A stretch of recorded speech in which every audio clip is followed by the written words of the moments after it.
Okay, City Clerk, could you take the roll, please? Alderman Nguyen. Alderman Wilson. Alderman Ruth Simmons. Alderman Sufferton. Alderman Revelle. Alderman Rainey. Alderman Fleming. Alderman Fisk. Alderman Braithwaite. We have a quorum. All right, terrific. We have 7 of our aldermen here tonight. 2 of them couldn't make it. One's under the weather and one other had a conflict. So welcome everybody to the Monday, February 18th, 2019 Evanston City Council meeting. It is President's Day today. That doesn't stop our city from working, though. And I just have one sad announcement. Over the weekend, a business leader here in Evanston who did a tremendous amount of good for the community passed away, and that was Joe Levy. And as we all know, his one of his namesakes, the Levy Senior Center, he was one of the principal donors to getting that off the ground. It was a real passion of his, and he actually had multiple senior centers in the area. Joe was also very much young at heart, and even though I think he passed away at 92 years old, and Alderman Rainey attended the funeral today, he was young at heart, and he really spent a lot of time working with other younger entrepreneurs here in the community. Joe actually didn't reside here in Evanston, but his businesses, and he had a very successful auto dealership, was here in Evanston. And with that dealership, one of the things that he did is he donated, and you'll appreciate this, Chief, he donated the Dare car to the Evanston Police Department, and Joe did that, and made it quite a difference in this community. So our hearts and condolences go out to the Levy family for everything that they have done for Evanston, and Joe did for Evanston. Sitting in for our city manager this evening is our Assistant City Manager, Erica Storley. Erica, any announcements? No announcements, Mr. Mayor. Thank you. Okay. City Clerk, any announcements?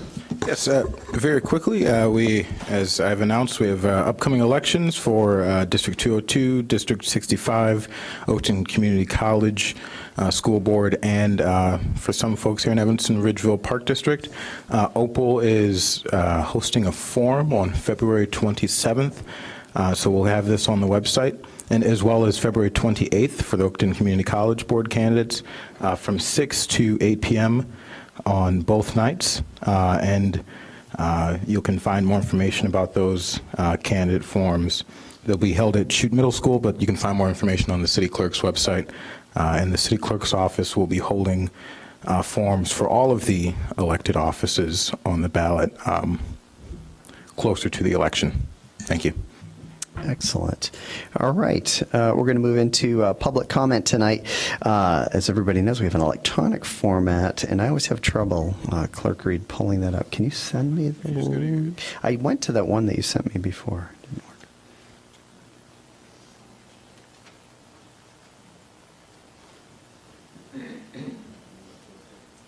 You can please read off the list. Yes. Mike Vasilko, Mary Rosinski, Doreen Price, and Ray Friedman. All right, so we'll have a quick public comment tonight. We've got 4 people. Come on up, Mike. You guys all are regulars, you know. We'll give you 3 minutes. Clerk Reed will keep track of the time, and welcome. Thank you. Mike Vasilko, 2728 Reese Avenue, Evanston. My comments are tied to item SP2, which City Council goals, one of which is, as I recall, planning the financial future of Evanston or something to that effect. So we just had a meeting regarding Robert Crown Center, Community Center, last week on the 13th. I wanted to thank Erica for organizing that meeting. There was a good turnout, I thought, of all wards across Evanston. A lot of good questions were asked, a lot of questions about the financial aspects of the project, the funding of the project. Came to a surprise to a lot of people about the the cost as it's currently estimated to be, $53.4 million. The one thing I felt about that meeting, unfortunately, was there was a lot of time taken up by presentations that didn't get to the heart of the matter. It was a little orchestrated in that regard, so I wish that had not happened. There were a lot of questions that did not get answered, a lot of the financial questions that did not get answered. And the long story short, I think there are ways to reduce the cost of citizen taxpayer money going towards that project. Erica and Kate presented a chart that with that project added, the total city debt is going to exceed $269 million next year. That's pretty amazing to me, not in a good way. I think that's going to cripple the community in many ways, and certainly is going to add to the taxes of those who want to live here.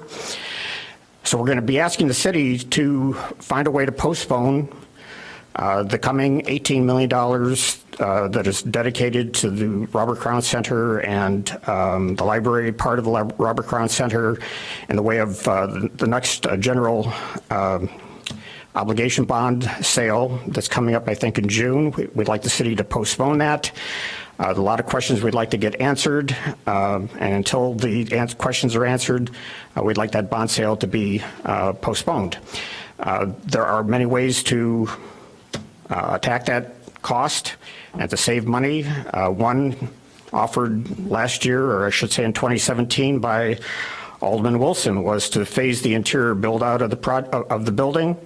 That came from meeting minutes where Alderman Wilson offered that suggestion. I think it's a great suggestion, and we'd like to see that happen because it's still possible to do that.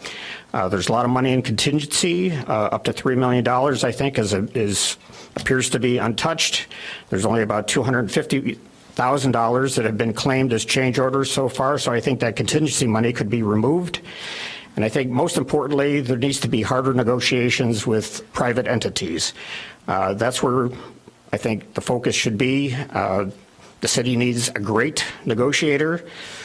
Know anybody in the White House? We need somebody to come down and do some great negotiating on your behalf to make sure we win on that front, because what's being offered is really kind of pathetic in the big picture of things, and we'd like to see that improved. Thank you very much. Great, thank you, Mike. Next speaker, Mary Rosinski, and then Doreen Price, then Ray Freeman. Thank you. I want to say I was at that meeting too, and thank you all for putting it together. I think there's a misunderstanding on some people that think I want to stop this project. That is not the case. I think it's a beautiful building. It's like you go to the auto car deal, and you see the concept car, everyone wants it, but you can't always afford what you want.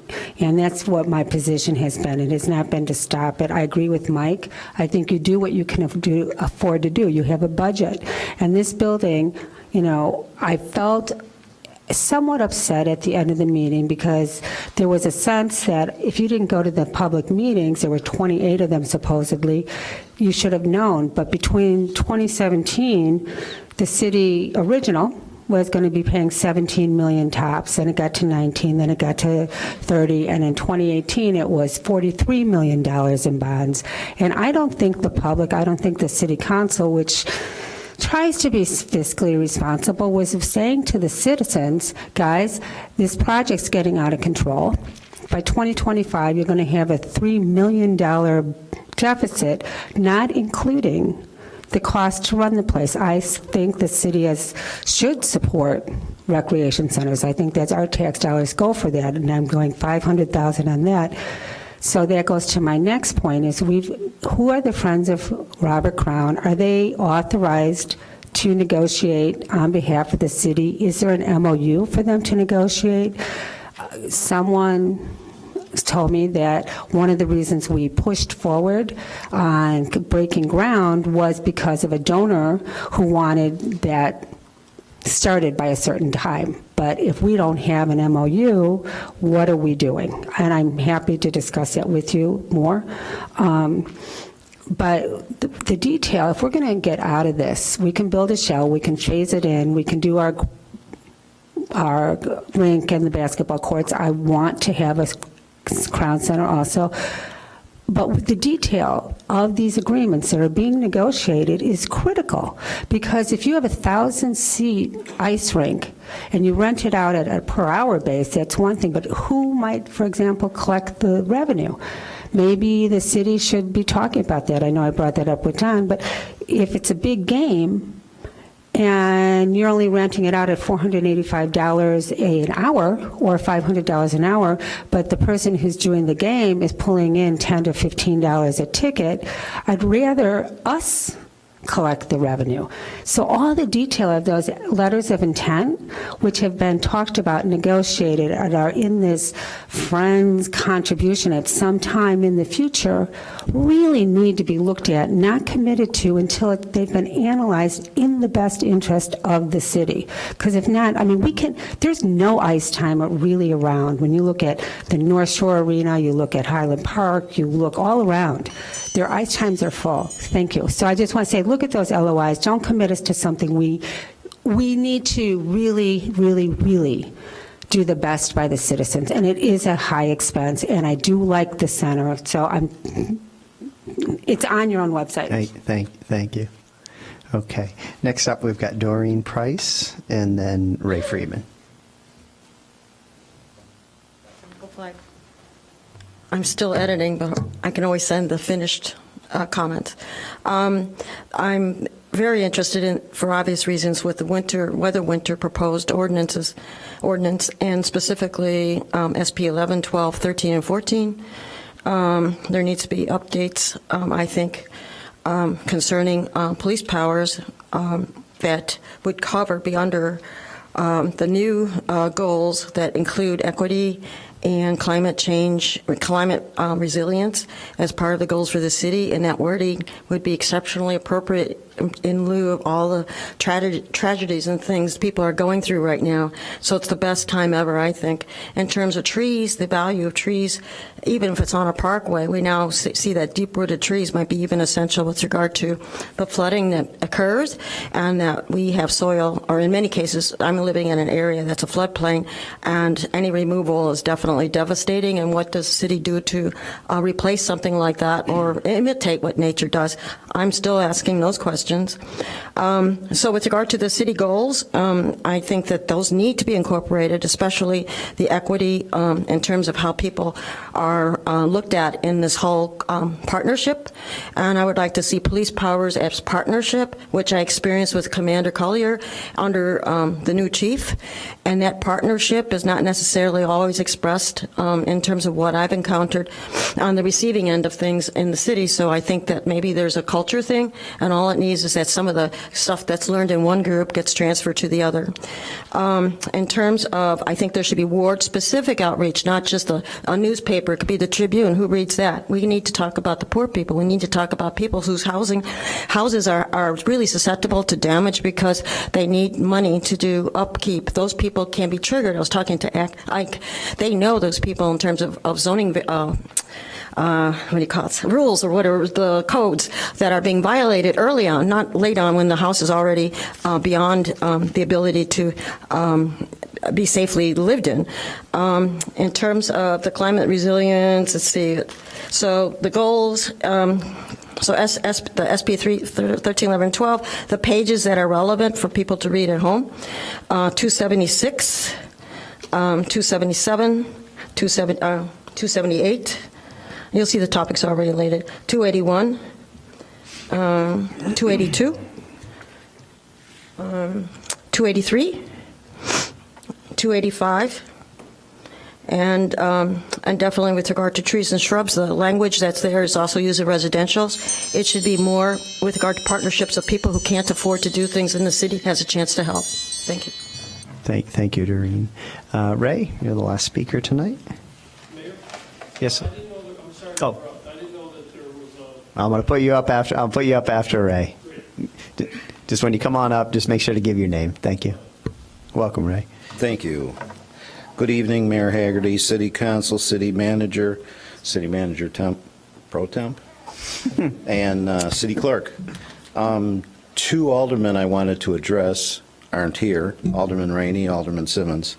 I want to say first that I agree with the three people who spoke behind me, Mike and Mary and Doreen. Last week was a very active Evanston meetings week. Last Monday, City Council, Tuesday, Special City Council, goals for 19 and 20, and Wednesday, Robert Crown. I'd like to start by thanking Alderman Rainey for meeting with me on Friday to discuss the millions being spent on Howard Ridge TIF District. I was very enlightened and now have a better understanding of the TIF and how it works, but still have several questions that I'm still not clear on. I can tell you, though, I learned a whole lot about the peckish pig that I never knew. So thank you for that.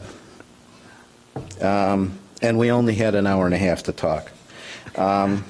Next was the 2019-2020 special meeting. Goals.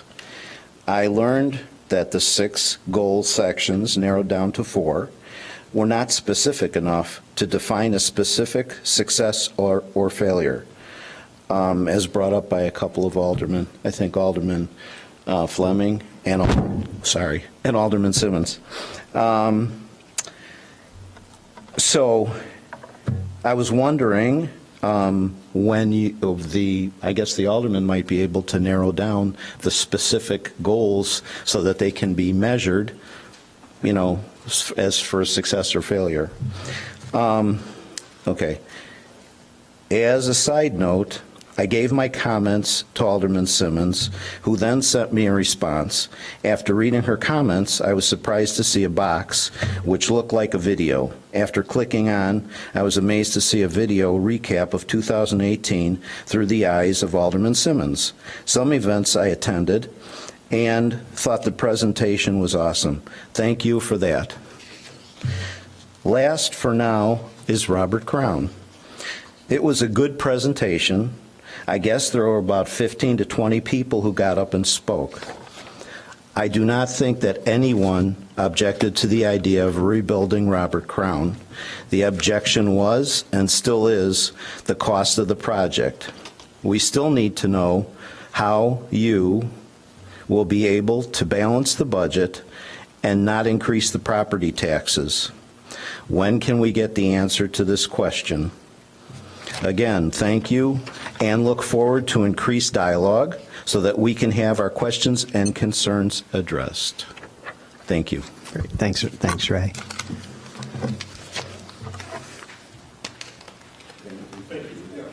Of course. I read somewhere that public stuff was at the end. Good evening. My name is Kenny Sucher. I'm a Chicago resident, but my parents my parents lived 30 years across the street in the 2100 block of Ridge. Thanks to these guys and their compatriots, they came to my parents' house to rescue them, take them to the ER time and time again. Anyway, I digress. I just want to say one name to you to begin. Sorry about that. Go on, Kenny. Because it's an important name. Captain. I repeat, Captain Matthew Hayes Freeman, United States Marine Corps.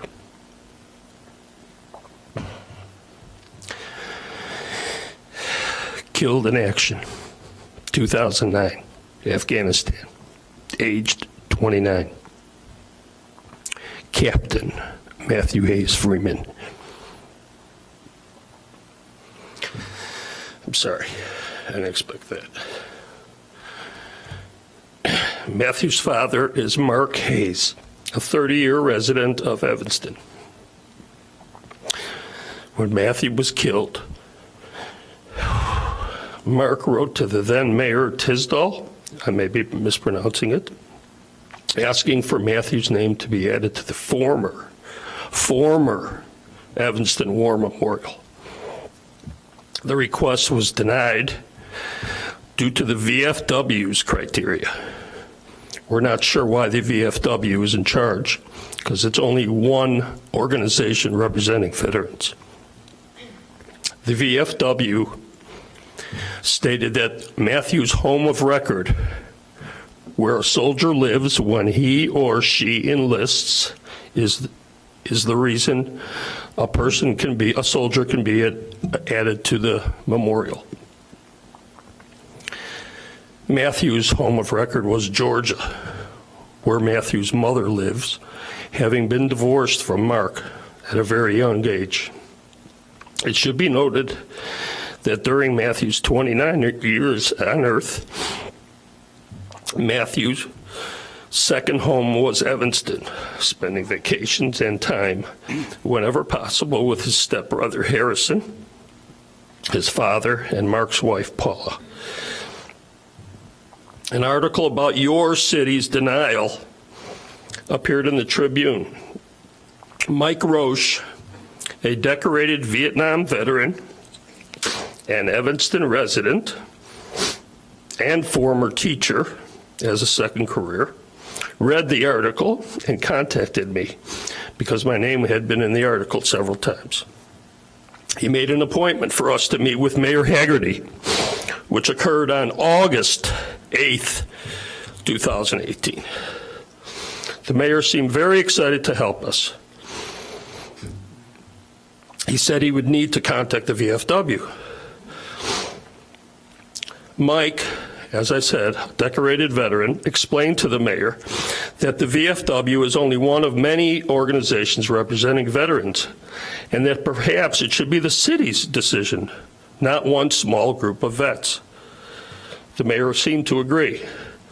Mike took it upon himself to speak with the present and past commanders of the VFW, Brusek and Lisinski, who told Mike they would no longer block the addition of Matthew's name, and they wished him luck.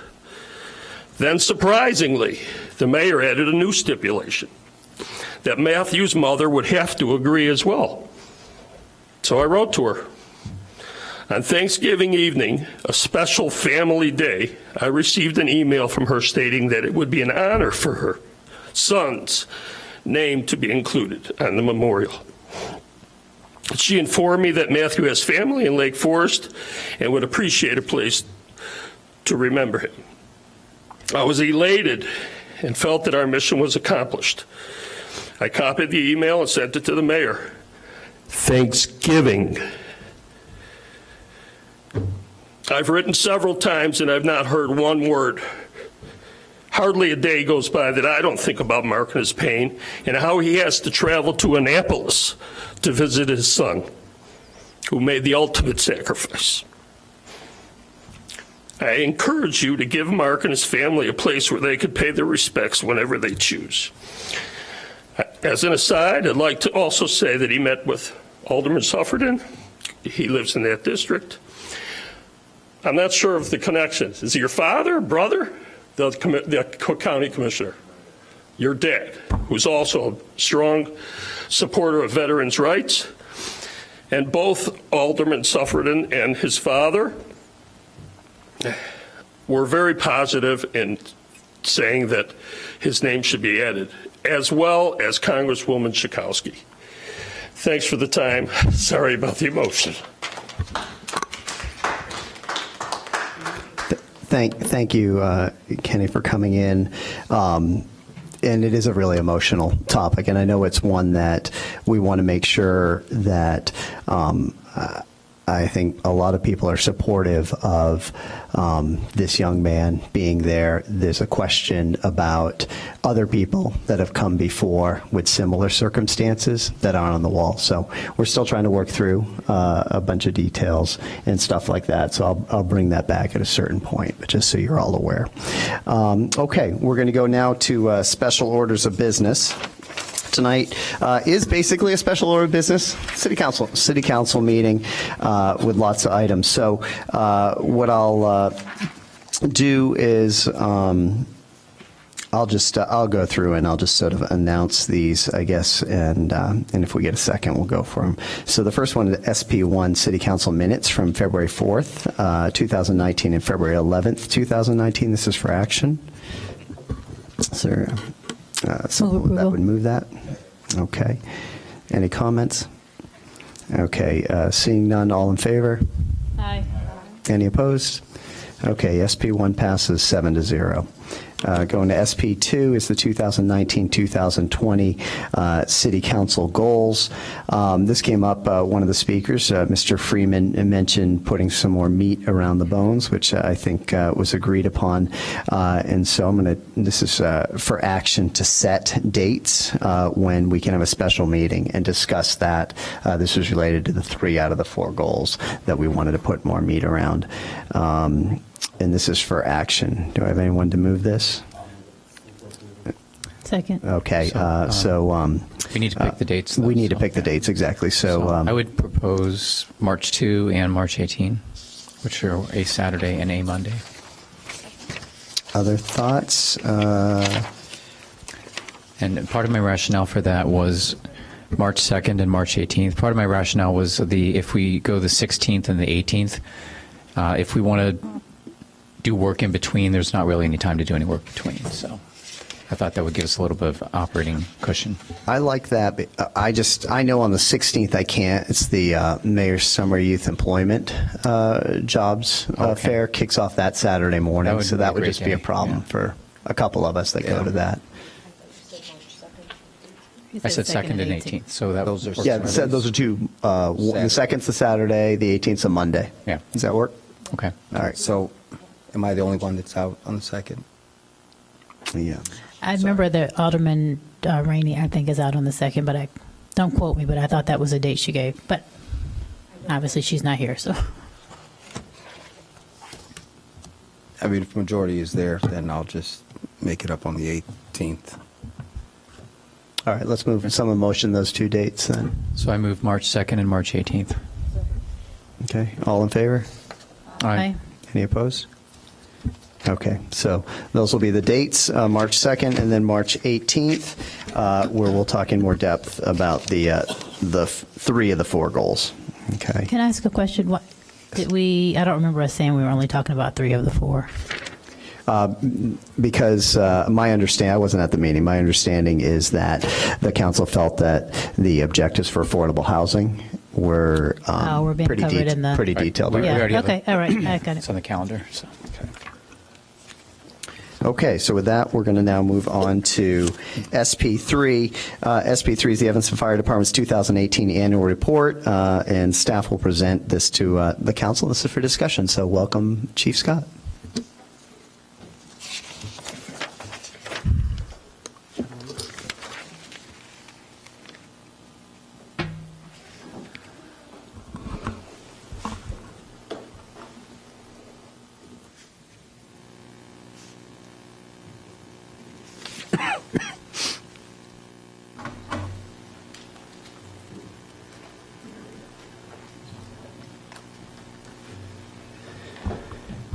Mayor Haggerty, members of the City Council, City Clerk Reed, Assistant City Manager Sterling, good evening. Fire Chief Brian Scott. It's my pleasure this evening to present to you the 2018 annual report for the Evanston Fire Department. As you know, our mission, the reason we exist for the past 143 years, is to protect life, property, and the environment. And we're able to do that at such a high level because we're anchored in 3 core values: service to this community, doing it with the highest levels of professionalism, while at the same time doing it in a way that honors and extends the legacy of those before us that have served. I'd like to think that our mission and values complement the city's in terms of being the most livable city in America, and doing so in a way that exemplifies excellent customer service, integrity, accountability, and of course, continuous improvement. As we look at the numbers for 2018, you'll see that for the 3rd consecutive year, we've eclipsed 10,000 calls for service. The balance, again, as in past years, is about 64% EMS calls and 36% for fire. And as we compare this over the 30-year trend, you'll see that we have a 52% increase in calls during that time. So we're seeing about a 2% increase per year. I expect that to continue. So you have a department that is, again, dealing with increased levels of service demand from year to year. These numbers, I always try to point out, are our most important. They're directly tied to our mission of life safety, and you can see that the most important of those numbers is our response times. Our response time average for 2018 was 3 minutes and 12 seconds, which is well below the national standard of 4 minutes through the NFPA.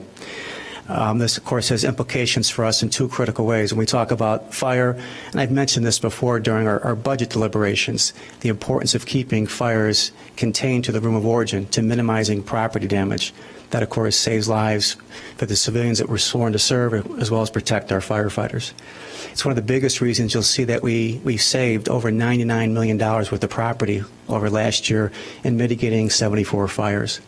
It's a 95% save rate. I think that's critically important. When we talk about emergency medical services, I've mentioned, and I'll reaffirm this evening, that it's so important in a critical medical emergency or traumatic injury that we get to as quickly as possible.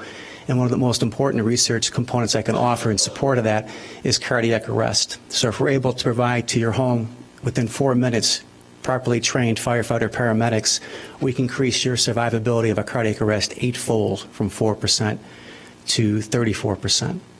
And so it's important with those response times and, of course, our training that I really believe it makes a big, big difference. I sincerely regret the fact, though, that we did have our first fire fatality in over 5 years in 2018, when we had a man perish in a fire on Oakton Avenue in January of 2018. So, again, that was the first fatality we've experienced in over 5 years. When we talk about proactively dealing with life safety, our community risk reduction activities, you can see that our Fire Prevention Bureau of 2 inspectors and a fire plan reviewer were very busy over the year. Over 671 field inspections, 392 plan reviews, 41 fire investigations. We helped oversee life safety for over 28 special events within the city. And we had over 259 public education events, including probably the most popular thing we do in the community is our neighborhood block parties. As busy as we are, I feel, our department feels it's important that we remain engaged in the community as much as possible. So I want to go over some of the highlights of some of our community engagement activities. First is our Evanston Fire Explorer program. We have 34 members currently enrolled, and for those that don't recall, this program is geared towards youth in Evanston from the ages of 14 to 20. The program is one of the biggest in the state of Illinois and provides a great opportunity for these young men and women to become familiar with the fire service, help prepare for that as a career potentially, while learning important skills like leadership, teamwork, and community service. Our Fire Explorer graduates also earn preference points for a eligibility list for hire for the department as well. A very similar program is our Evanston Township High School Public Safety Program. This program is focused towards juniors and seniors at the high school who want to explore a career in either fire or police. And so the program is done in partnership with the high school, Oakton Community College, and the Evanston Police Department. And these guys and ladies can go through this program and get dual credit. So not only they're getting high school credit for graduation, but they get credit in Oakton Community College towards an associate's degree in either law enforcement or fire service. Hey, Chief, Alderman Braithwaite has a question or comment. Thank you, Mr. Mayor. Could you just go back to the other slide? You said something really exciting. So, big supporter of the Explorers program, and you mentioned the word preferential points. Yes, sir. And so, for the past 7 years, I was always told that our city of Evanston could not do preferential points because of whatever was going on at the state level. So is this something new, or did I've missed this the past 7 years?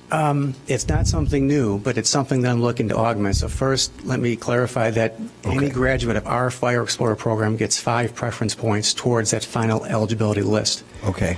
And I don't want to get too far ahead of myself, but for the first time in the history of our department, one of our explorers is finally being selected and being put through the process for hire. Okay. So if that candidate gets all the way through, I'll make sure that everyone learns and knows about that, because the individual we're very excited to bring aboard on the department. Going forward, and I'll mention this later in terms of our 2019 goals, is I would like that Explorer program to evolve into an apprenticeship program. And once the apprenticeship program is created, it will be that direct pipeline for our Evanston community youth to become a firefighter paramedic. That's exciting. Thank you very much. The ETHS Public Safety Program is a great program we've done for several years, and we have 21 current students in the program. And again, it's a dual credit program where they can gain credit towards an associate's, gain credit towards graduation, and learn about the vocation of either fire or police. Our Citizens Fire Academy was back in 2018 after taking a break in 2017, and I truly believe that our Citizens Fire Academy is one of the best in the country, and so it's a great immersive program over 11 weeks, and the goal of the program is to kind of have a well-informed cross-section of our community that learns about everything we do in the fire department, whether it be fire, EMS, our fire prevention activities, our special rescue. These folks learn it hands-on, and it develops a great degree of community engagement and partnership with these folks. In fact, they have created the Citizens Fire Academy Alumni Association that continues to support our department and support community activities throughout the city of Evanston. We have great participation again in 2018 with our Community Emergency Response Team, or CERT. So CERT are community volunteers in the city that have special training in basic disaster response skills, basic life safety skills, first aid, fire safety, and these folks will be called upon if we ever had a natural or man-made disaster or crisis in the city. Our emergency management division can call them up, and they can assist their neighbors and coworkers and help them out in the time of need, perhaps for many hours until emergency responders can assist, because obviously they're going to be taxed during a crisis or natural disaster. Now, you heard me talk about the importance of increasing cardiac survivability, and this is a key link in that chain of survival, is having people in that room at the time of a cardiac arrest, that citizen bystander have the right training to affect a positive outcome in that case. And so this has been the main primary focus of our Citizen CPR program, is to give as many people in the community as possible this life-saving training.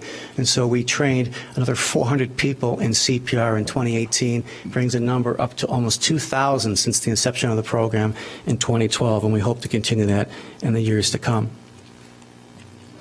Some other highlights from 2018 is in October, we were given the coveted ISO Class 1 Public Protection Classification from the Insurance Services Office. So you may recall that ISO comes out and evaluates our department every 5 years. They evaluate us in our operations, our training, our staffing, station configurations. They evaluate our water supply, our water delivery system, as well as our emergency communications. And so you can see the importance of the collaboration of those departments like Public Works and our Evanston Police Department. Altogether, we performed at the highest possible level. ISO evaluates over 46,000 communities nationwide, and only 300 have this distinct designation. So that places us in the top 1%. So we're really proud of this classification. We're also going to use it as a benchmark to hopefully improve our operations going forward. We also led a regional effort to gain a grant from FEMA of over $1.4 million. Approximately $180,000 of that will go to the city of Evanston to enhance and upgrade our portable radio communications. Not only will it do that, but for the first time, it will offer us the state-of-the-art accountability system through Motorola that will allow us to track our firefighters in real time during an emergency incident. And since it's a regional grant, we're going to be sharing this accountability system across our partners in the area. So when we have a multi-alarm fire, for example, and we have firefighters from all different communities, we're all going to have the same technology and the same accountability system, so we can keep track of everybody in those very stressful and taxing situations. Chief, just a question. So the 1.4 million is for the entire sort of area, and we're getting 180,000 of that for the equipment we need? That is correct, Mark. Okay. We were able to execute agreement with Northwestern University for the shared use of the Emergency Operations Center located on Davis Street. So not only will this EOC really enhance our capabilities with respect to our own crisis management team, but it really kind of speaks, again, us fostering a great relationship with our public safety and emergency management partners within Northwestern University. You can see here we have a picture of a joint exercise we did with our team and Northwestern's team with a simulated hazardous materials problem in Northeast Evanston that affected Evanston and affected the campus of Northwestern University. So this state-of-the-art facility is really going to help us going forward, and again, is just it exemplifies the great partnership that we have at Northwestern. During 2018, we completed a very comprehensive community-based recruitment and candidate support process that helped us develop our 2-year eligibility list for firefighter and paramedic. And the reason I'm so proud of this particular process is it's very unique, not just in the sense of the expanded recruitment effort, but the fact that we did community-based workshops for those folks in Evanston to help them. The workshop topics included things like preparing a resume, interview preparation skills, test-taking strategies. So this picture here is an example of us working. Reverend Neighbors at Second Baptist Church was so kind and generous with his time and facilities. He lent us some meeting space at Second Baptist, and we're able to conduct some of these workshops there. And you can see firefighters working with candidates, in this particular case, how to best prepare for a panel interview to be a firefighter. Our Emergency Preparedness Division not only helped prepare the City of Evanston's crisis management team with enhanced training in NIMS, or the National Incident Management System, but also worked with the community for the first time in proactively better preparing for continuity of operations during a disaster or crisis, and we hope to continue that moving forward. Our CERT team, in partnership with the Red Cross, did a number of community-based activities, again, helping people prepare for emergencies. There was a big emphasis in 2018 with FEMA on better preparation, so we wanted to kind of embrace that mission by FEMA and carry it forward. And one of the things that we implemented in 2018 was a very new state-of-the-art emergency patient care reporting system for our EMS calls. And this is a very comprehensive cloud-based and CAD-integrated platform that's already helped us improve our clinical, operational, and regulatory performance in so many ways. It's also, and I'm going to speak about this in a minute, but better capture data for us, especially when EMS is 60% or over 60% of our call volume. As we look ahead to 2019, you're going to see in the next 30 days us launch the first mobile integrated healthcare community paramedic program with our partners at St. Francis and Amita. So this program is going to be a really effective way, we feel, for us to be community engaged, deliver patient-centered care to the folks, and also have integrated social service delivery through HHS. And Avonda Thomas has been super supportive of this initiative so that we can deliver better care for those in need in the Evanston community.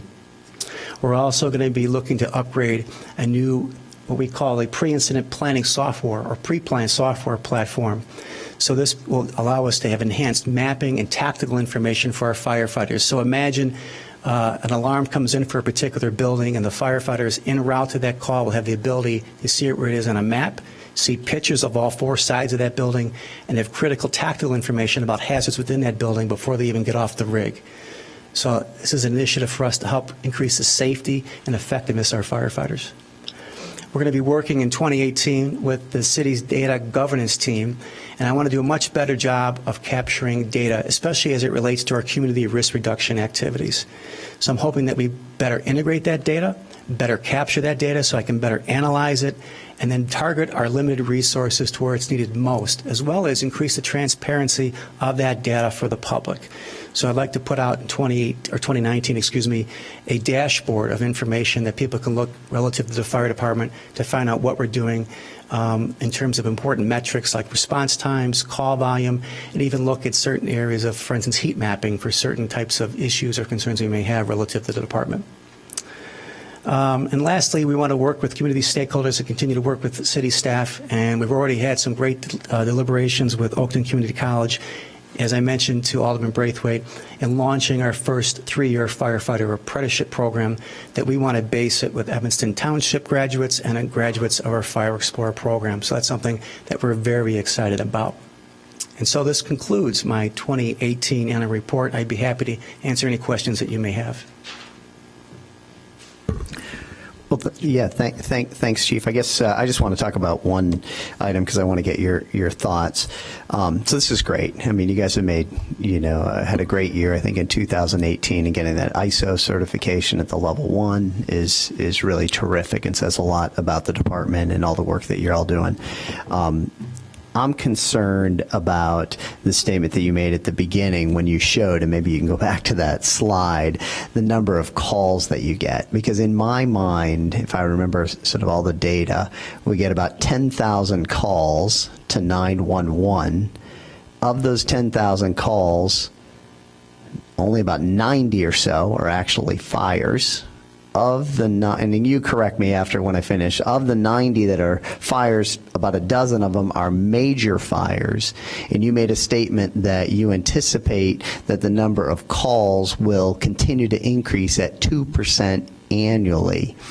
So it's not, I mean, right off the bat, I think this isn't sustainable when, you know, we've got budget challenges and everything else. And I'm so impressed with the fact that it has been going up, and with the same amount of staffing, you've been able to address it. But it seems to me we got to figure out a way to address the fact that these calls keep going up and up and up. So I'd like you to just talk to us a little about why is that occurring? I mean, our population isn't increasing, to my knowledge. I guess we'll find out more in the 2020 census.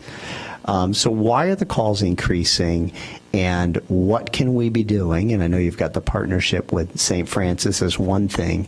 What more can we be doing to bend that curve? Because I just worry that continuing to go up with a population that's remaining the same presents significant challenges to our city. This is a very similar question that you had asked during our budget deliberation, and it's a very good one. Well, we'll see to what extent our mobile integrated community paramedicine program will have an impact on our overall call volume. It very well may help, because what you're going to see is hopefully a reduction of those folks that tend to reuse the emergency department and EMS as their primary medical care.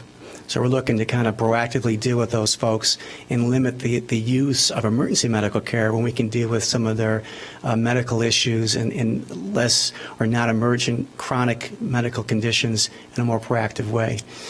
The fact that our call volume is going up is something that's almost a national trend, but certainly affects us locally. And I don't have a firm answer with you on how we're going to make that trend bend or curve downward at this point, but I'm looking at it. I'm always looking out for best practices nationwide, and it's something that any good chief will do to see what we can do to proactively address that concern. But at this point, and you're right about the fact that a small percentage of our overall call volume is structure fires. But as I mentioned before during the budget process, it's critical that we look at our department is not so much in response to a production style model, but that our department must always remain resilient and capable of handling whatever emergencies do arise. So do we only get 74 fires in 2018? We did. Out of those 74 were approximately 12 to 15 multi-alarm fires. They were. But we need the requisite amount of people to deal with those emergencies when they do occur. And that's where we get that 95% save rate. That's where we save over $99 million worth of property. But I share your concern about the increasing call volume. I share your concern about increasing costs of our Department of Public Safety between us and police combined and its impact on the general fund. And you have my commitment to always look at best practices, especially as it relates to nationwide best practices to address those issues. Sorry, is there a way to somehow triage calls that are coming in so that the response is more appropriate and possibly less expensive? Are there campaigns out there that other communities are instituting to try and educate the public about what's appropriate to call 911 about and what's not appropriate? Again, I'm just. I guess I want to go a little deeper, if we can, about actions that the council can be thinking about and that you're thinking about and looking at, Chief. Okay. With respect to call triaging, that's something that could be an eventual outshoot from our community paramedicine program. So once we get our current program underway and it evolves successfully, that would be something where we could look at further training for our dispatchers, for example, where we'll have 24/7 community paramedics, for example, and we can then diverge resources into a non-emergent model of community paramedicine versus maybe the traditional 911 EMS model, for example. So that's one thing we can look at. I think in terms of public education, I have seen that over the years in the fire service. We can certainly look at that. But that's not primarily our issue. Generally, when people call 911, they're calling for a bona fide, legitimate reason. Okay. Thank you, Chief. You're welcome. Alderman Braithwaite. Thank you, Mr. Mayor. First, let me just say thank you. I remember right after you took the position, we talked about, increasing opportunities for Evanston residents and building on the work that Chief Clyburn did. So thank you for coming up with a plan. I sincerely mean that. So just two quick questions, and I know it's still in the infant stage, but how are you promoting it with the high school is my one question. And then remind me the requirements for a firefighter. So is it going to be a 2-year degree or is it still a 4-year degree? I can't remember. When you say promote it with the high school, you mean the apprenticeship program? Yes, yeah. Oh, yeah, we're going to, once this thing gets launched, there's going to be plenty of promotion of this program. Okay. And I think at this point, we're still in the very, very beginning stages. We're going to be looking at those fire explorers Yep. and our Evanston Township high school graduates. In terms of the prerequisites to test, it's just a high school diploma for us. Still, it is still, that's what I recall.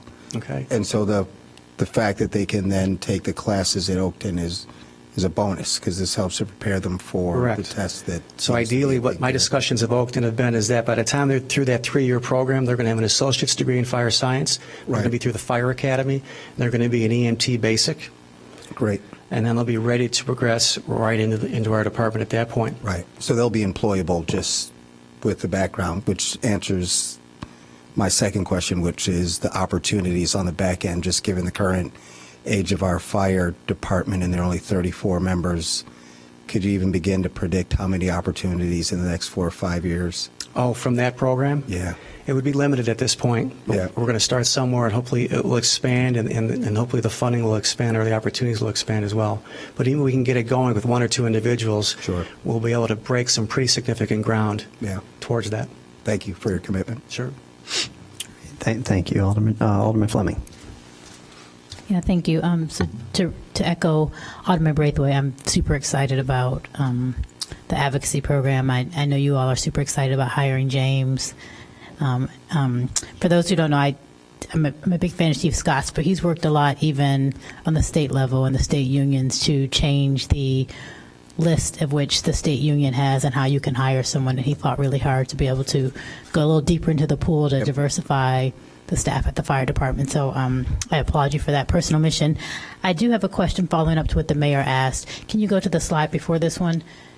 I want to get clarity because the numbers that you and the mayor talked about are a little bit different than these numbers. So you talked about, I think 90. Did you say like there were 90 fires or something? So when Oh, I'm sorry. Let me see if I can find that.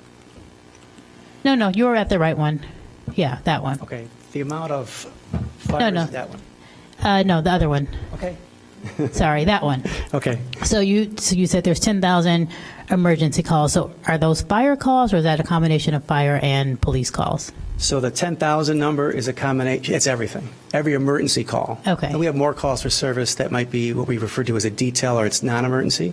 But these are not calls for the police? 'Cause- No. Okay, right. No. And that's what I wanted to make sure.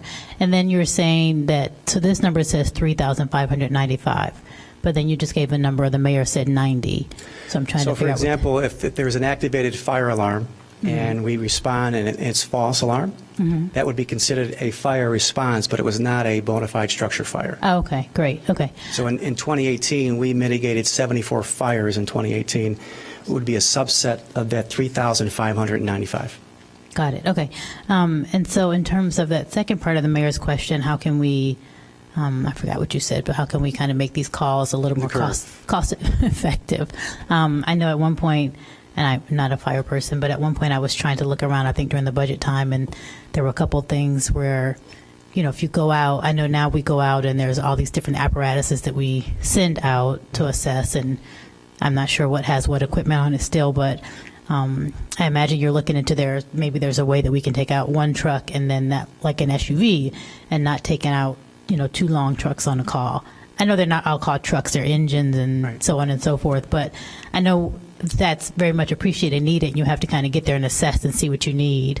But I'm hopeful that you're looking at that kind of model because every time you take a truck out, you're taking out obviously more personnel and more wear and tear on the truck. So if there's a way we can take out one engine versus, 2 or 3.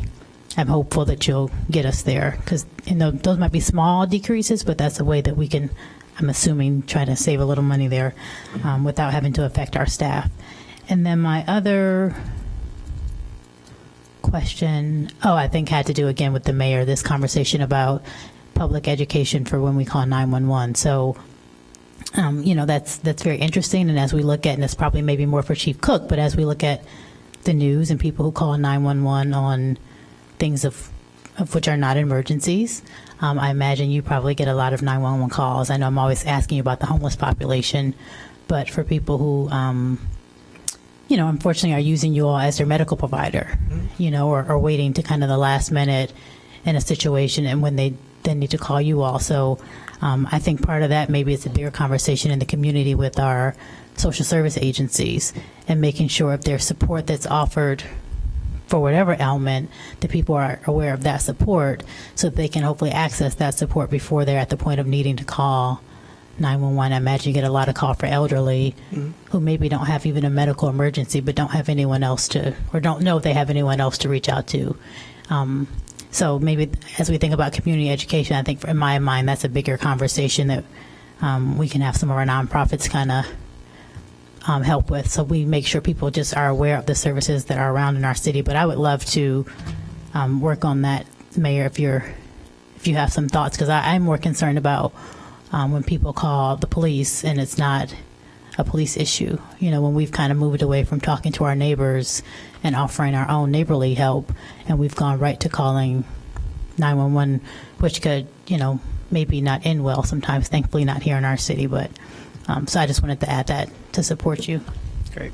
I Thank you. appreciate the question. And again, I'd like to reaffirm is I try to stay engaged on a national level with respect to best practices in the fire service. And as I mentioned during the budgetary process just a few months ago, is that we really do have a very, very efficient fire department.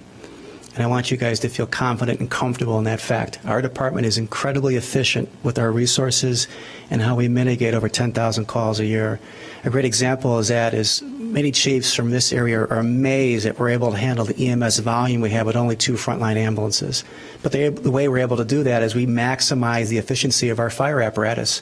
All our fire apparatus have not only cross-trained personnel who are serving as paramedics, but they have all that ALS, advanced life support paramedic equipment on them. So in effect, when you see, for example, Station 4, where it has a fire engine, you really want to look at that as a combination ambulance and engine, because those folks are able to get to someone's home within a matter of just minutes and immediately affect care as ALS-trained paramedics. Not a lot of departments can do that, but we can. And so it's really important that you also consider those facts too. Is it a big fire truck responding on an EMS call? Absolutely. But the most important thing is the right people and the right equipment are getting there at the point of impact to have a positive outcome for that person in care. Yeah, and I totally respect that. Again, I don't know what's on each truck, and I know they all have different names and engine and whatever.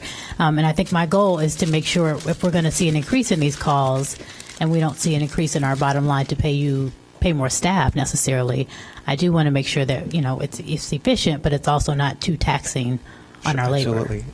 I agree. Thank you. Thank you, Alderman Fleming. Thank you, Chief. Thank you. All right. Okay, we're going to move on. That was for discussion. So we're going to move on to SP4, which is also for discussion, and that is Police Chief Cook's 2018 annual report. So welcome, Chief Cook. Yes, sir. Thank you. Greeting members, greeting public. I'm here to give you the 2018 Uniform Crime Report numbers and major bureau numbers for the Evanston Police Department.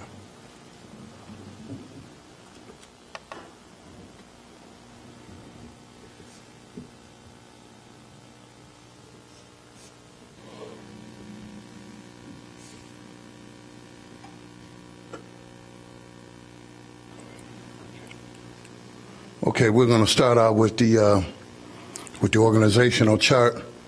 I'm sure many of you all are familiar with the Hilliard-Hines report, which in a sense called for some flattening of the organization and some merging of major bureaus in order to make it a little bit more efficient and to kind of put the span of control in more of a uniform perspective across the police department.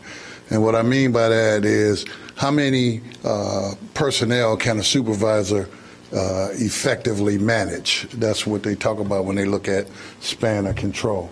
So it was some of that done right here in 2018 under Chief Eddington, where the Juvenile Bureau and the Detective Bureau were merged together, thereby, lowering the span of control for the supervisors in those bureaus. Okay, the 2018 crime numbers. When you say crime numbers, we're looking at the ones in the Uniform Crime Report. Murder, criminal sexual assault, robbery, aggravated battery, those are your crimes against person. Burglary, theft, motor vehicle theft, and arson are your property crimes. This is what we report to the state of Illinois and also to the FBI. And we get a crime number. This is a crime number for 2017.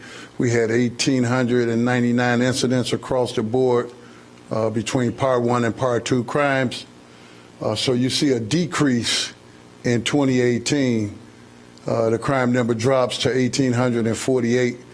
The significant increase right here, we had 3 murders in 2018. We had an aggravated assault that occurred in the latter part of December of 2018, and the victim didn't die until 2019. So what you have to do by the crime stats people at the state is go back and reclassify the aggravated battery to a homicide, and that's what put that third murder in 2018. So you got a 200% increase there. So when you're dealing with small numbers, this increase seems to be large, but it's really a really small number. But anytime you have a resident in this town that is life has ended under any circumstances, it is nothing to be taken lightly, and I definitely don't take it lightly. And I got murders on my mind from the 90s that I'm going to work on till I leave here. You had a 100% increase in criminal sexual assaults. You went from 3 in 2017 till 6. Robberies was pretty consistent. You had 40 robberies in 2017. You had a 7 increase there, 17.5% increase. Aggravated assaults, aggravated batteries, you had an increase there. You went from 78 in 2017 to 84, so you had an increase of 6 or 7.7%. Burglaries, property crimes, here you went from 284 up to 289. You had a 5%, a 5 caseload increase there, or 1.8% increase. Thefts were decreased in 2018. You went from 1,422 thefts in 2017 down to 1,358, or minus 64 cases, or a 4.5% decrease there. Motor vehicle thefts, you had a decrease also of 8, taking it down to 12.7. And arsons, you had a decrease. You went from 8 arsons in 2017 to 6 in 2018, or minus 2, or minus 25% total. So overall, we had a 2.7% decrease in overall crime in Evanston in 2018. And that, any percent is a blessing. Hey, Chief, we got a question for you. Yes, Alderman sir. Fisk. Yes, ma'am. Hi, Chief. Thank you. Remind me again the difference between robbery and burglary. Is robbery person on person, and burglary is breaking in, like breaking and entering? Yes, a robbery is it's a violent crime where your property is taken by force or threat of force. Burglary is a burglary to a residence or a motor vehicle. Okay. Any other questions on that? Okay. where we get a lot of, since I've been here, we get a lot of inquiries about the Office of Professional Standards. And as we all know, we got many groups out there that have an interest in how we function and how we take complaints. So a complaint register, which is the most basic form of complaint, is an allegation of misconduct by a member of the police department. Of the 86,943 CAD tickets generated or calls for service in 2018, the Office of Professional Standards investigated 3 CRs. Now that's a small number, and I have to ask myself, I always, I'm a numbers person, so, you could do anything with a number. So I always question numbers, and I'm looking into that. But that's what they had. They had 3 CRs. They had 1 excessive force complaint with a pending disposition is still under investigation. They had 1 excessive force complaint. The complainant withdrew the complaint, and they had 1 bias-based harassment complaint, and that's with a pending disposition. But make no mistake about it, Evanston is one of the top police departments in Illinois. It always has been. It always has been a police department that upholds the law. It always has been a police department that strives to do industry standard things in the terms of mitigation of crime. So, but when you got 78,000 people in a town, you have to ask yourself about these numbers sometime. Okay, the Office of Professional Standards continuing departmental inquiries. There are complaints that are minor in nature. DIs are handled by first-line supervisors, then submitted through the chain of command to the chief of police, who makes the final determination on these. I don't relegate any of these decisions once they get to my desk to a deputy chief. I have to sit there and read each complaint, which I have been doing since I've been here. So when you look at up top here, you have the statuses that could emanate from any type of complaint. It could be pending, withdrawn, unresolved, not sustained, unfounded, exonerated, sustained, not city related. So for improper service, we had a total of 5 complaints there. For unprofessional conduct, we had 3. For policy violations, we had 2. For miscellaneous, which could be a whole lot of those mixed in together, you had 4, for a total of 14 complaints, whether they DIs, departmental inquiries, or administrative reviews throughout 2018. Chief, just a question. So, yes, sir. Compared to the other slide and this slide, so the other slide are residents or somebody in the public filing the complaint, and the departmental inquiry is sort of the police policing the police, and somebody there saying, "Hey, I don't think you handled that properly." Is that correct? Yes, sir. Okay, so only 3 last year in 2018. Public complaints formally registered were public complaints. Now it may have been more than that, but they didn't formally file it. Okay. File it. Yep. Right, and I know that's something, and the Human Services Committee, I think, is working on it, and everything with the Citizen Police Complaint Assessment Committee that submitted a report, and I know you're taking a look at it, and that's not the nature of our conversation tonight, but that's one of the things they were looking at. And then, so the second slide then is internally 14 were filed basically saying, hey, I think somebody improperly handled something. For policy violations, we can listen to a call and think an officer did something, and then officer say, well, I follow what the rules say, and we look it up, and that's normally the case. Got it. Improper service, we get those sometime where a police officer go there and he don't do the best job that he can do.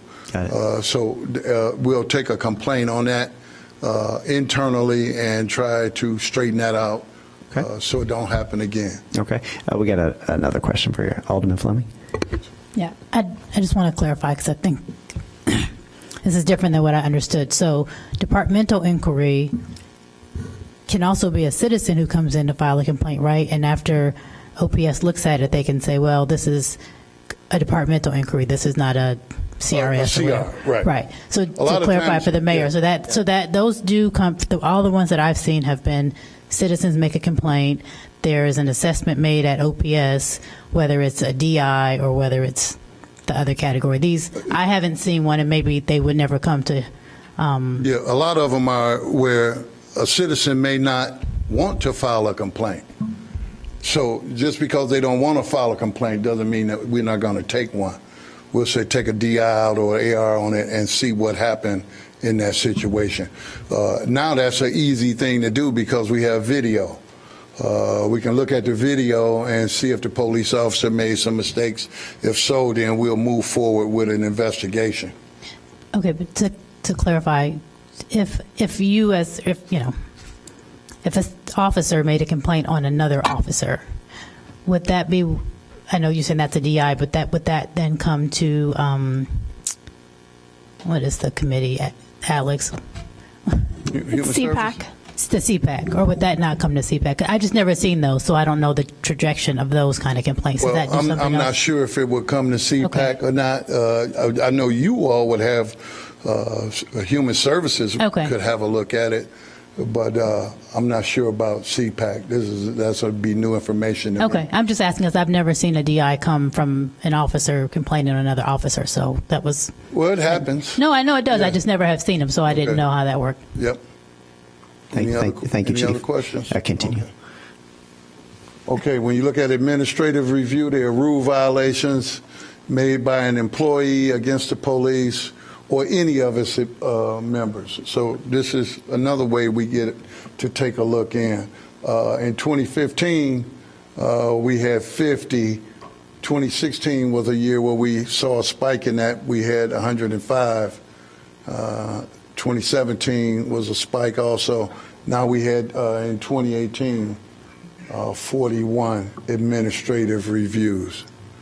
And I call, if it's a situation where I'm not quite sure, I'd have the Office of Professional Standards take a look at something. Use of force is governed by state law, departmental policy and procedures, national law enforcement standards, and police training. When force beyond mere restraint is used, each officer involved must file a report for review. Okay, so in 2016, we had 51, which was the highest year. So you can see from 2016 to 2011, we've come down in every category. Weaponless impacts, we went to 11. Non-impact controls, we went down to 2. Allegations of injury went from 9 to 5. Chemical weapons went from the use of 2 to 1. Impact weapons went from 1 to 0.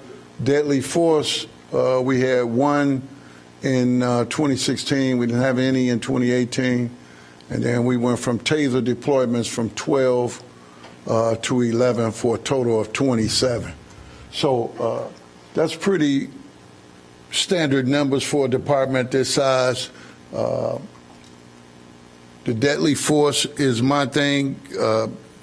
And the public having a way to voice their opinion about force is really critical also. And that's evident in Evanston by the number of groups being formulated to look at police policy and procedure and to look at how we handle complaints and their disposition. So the types of force will not equal the total use of force. Several types of force may be used in one incident. Resisting arrest and obstructing police officers. This is a standard type of charge that police officers like to sling around, so you have to kind of really watch how this is instituted. This could be a charge that could be unsubstantiated if you don't check this type of charge right here, resisting arrest and obstructing a police officer. Everything, if you don't check it, it could be everything somebody does against the police could be resisting or obstructing, and I don't want that to be the case. Any questions on this slide? Okay, the Detective Bureau handled 1,038 cases. Those cases were investigated. They had 142 arrests, 21 search warrants, cases cleared or closed. There could be a number of dispositions. They had 566.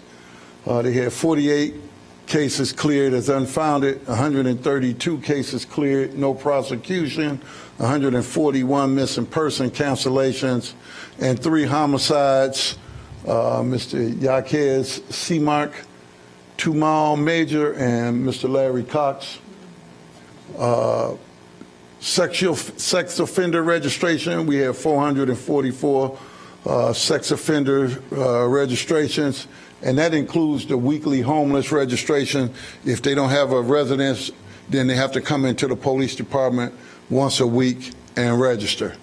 And we did 347 sex offender follow-ups. That's checking that to see if they live at the residence they say they live in at, and things of that nature. Okay, domestic investigation summary. Chief, before you go there, we got one other question. Alderman Braithwaite. Yes, sir. You want me to go back? Yes, please, Okay. Chief. All right. That there's the number of 444.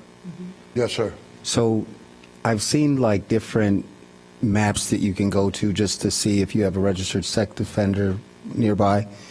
Do we have the ability to do that citywide? Yes, I was told we can do that, and they're working on that now.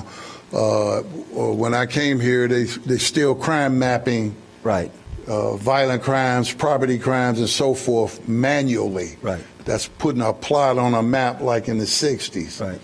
And I asked that question to the city manager, and he said they had paid for that already. So So we I have got it. them doing it. Okay. With Mary Ann and Tortorello and the police department. And then how does it work for juvenile sex offenders? Do they? We have to- don't do nothing. You don't have to worry about. So these are putting all about adults. juveniles nowhere. Yeah. All adults. Yes, it's all adults. Yep. You can ask. And so Alderman Fisk wanted to know, what does the follow-up mean, the 347? Sometimes we have to go check to see if they living where they say they live in. The state will send information out. Okay. They may become a part of another crime, so we'll go check. I'd be interested just once that's all up and running to. The mapping? Yeah. Yes. Thank Yeah. you, sir. We got Alderman Wilson and then Alderman Fisk. And so just to clarify, is the does that mean there are 444 people or 444 compliance checks were done? Oh, yeah. Now, that's 444 sex offenders. Okay, all right. Yeah. And that is interesting to me because the state site has, I think, something like in the neighborhood of 22. Yeah, So, well, I can't speak for the state. I'm I know, speaking yeah. for what we got here in Right. Evanston, what I was told. Okay. They come in and actually physically register with us. Right. And part of the problem that we get that the state don't get is the homeless, which we have a large population of homeless people in this town. Some of them are sex offenders. So they have to come in and register consistently all the time. So our numbers, numbers are skewed easily when you get to this type of stuff. So if an offender comes and goes 40 times during the year, is that going to show up as the same guy being 40 times, or is that? No, it's Okay, going to show all up right. as one same-sex All right. offender. Got it. Yeah. Okay, yeah, that's just. Yeah, some towns have a lot less population and a lot more sex offenders. Those people, they're sent here by the state. They request to live in a place. So when you're talking about a sex offender follow-up, they may have to go out and look at the residence where the person is and determine whether or not it's within 500 feet of a school or daycare or things of that nature. So they do a sizable amount of things with respect to that follow-up with these sex offenders. Alderman Fisk. Thank you. Okay. Well, I'm sort of boggled at that number. I think we all are. So how long does the label sex offender stay with an individual? Is that a lifetime? It could be. You know, it depends on the type of crime the person committed. You know, if he was a child sex offender, it could be forever. That registration could be forever. Okay. If it was aggravated criminal sexual assault, it could be for a number of years. But the state is really good with violating these guys for not registering or failing to register. So there's no explanation of why the state is saying why the number they're giving is so dramatically different than what we're I don't know. showing. Their site may not be up to date. I can show you ours. You can come down and take a look. We have files and we have all our databases up to date with these sex offenders. Okay. Thank you, Chief. Sure. Chief, maybe what you could do is just after this, go back and just double check that number for us with the state and find out why theirs is so much lower. And then the next time you're at Human Services, because I'm sure it's on the minds of lots of people because it was higher than what people. Sex offenders, they get people riled up. Yeah, exactly. Right. All right, let's move on to the next slide. Let's get through this. Okay, domestic investigation summary. We had 899 domestic investigations, 36 arrests, 264 cleared cases, no further action, 550 closed, no prosecution, 7 were unfounded, 22 were cleared with no criminal intent, and 3 warrants issued. Juvenile, we had 569 juvenile cases, 62 arrests, 242 cleared, no further action, 25 cleared, unfounded. School resource officers, they were assigned 207 cases, 16 arrests, 81 cleared with no further action, and 3 were unfounded. The Traffic Bureau, Evanston leads everybody in traffic every year, just about. They had 8,118 citations issued, including moving violations, non-moving violations, ordinance tickets, 1,563 cell phone citations, 753 seatbelt citations. They had 171 arrests, 161 misdemeanors and 9 felonies, 40 impaired drivers and 15 drug arrests.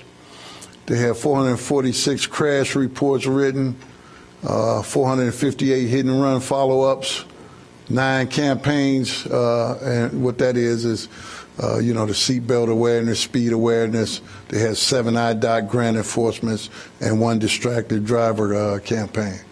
They had 473 car seats installed where you can come into the station and get your baby's car seat professionally installed. They had 561 abandoned auto investigations and 3 major crime investigations with the MCAT, 2 fatal, 1 major injury for Evanston, 17 call-outs to other jurisdictions. We have a certified accident reconstructionist, which is a really hard certification to get. And then we had 34 details, 7 ENU football games, 9 funeral escorts, and 18 special events. Evanston received the first place award for the speed awareness campaign in 2018, the IACP Traffic Safety Challenge, and they received second place award for the municipal division for the 2017-2018 IACP Traffic Safety Challenge. So these guys are out there doing a great job, and it's being recognized by the state and International Association and Illinois Association of Chiefs. Thanks, Chief. We got a question here. Yes, sir. Alderman Fisk. I'm sorry to have so many questions. The hit and run follow-up number, did that involve personal injury, or was that just damage to vehicle, striking a vehicle? It could be both. Okay. Yeah, it could be, they following up because someone was hit, injured, and the car took off, or they hit the person's car, tore it up, and took off. Okay. Is there any way of finding the number for the numbers of persons hit by cars? Yes. Okay. Yeah. If we could do that, that would be helpful. The other thing from the previous slide that I was wondering. From this one? No, the previous one. How do we keep, where are suicides recorded in terms of suicides that may occur on public property? They're all recorded in a CAD system. It's a report generated for every type incident here. Okay, but and that would be kept in the, that's a police report, right? That's not, yes, ma'am. Okay, so it would be kept by you, not in the public health department, or? Right, it'll be kept Okay. by the police department. Okay, all right. And we normally don't release out information on suicides, Right. In respect for the family. Of course. Yeah. Right. Now, I was just wondering where the information was.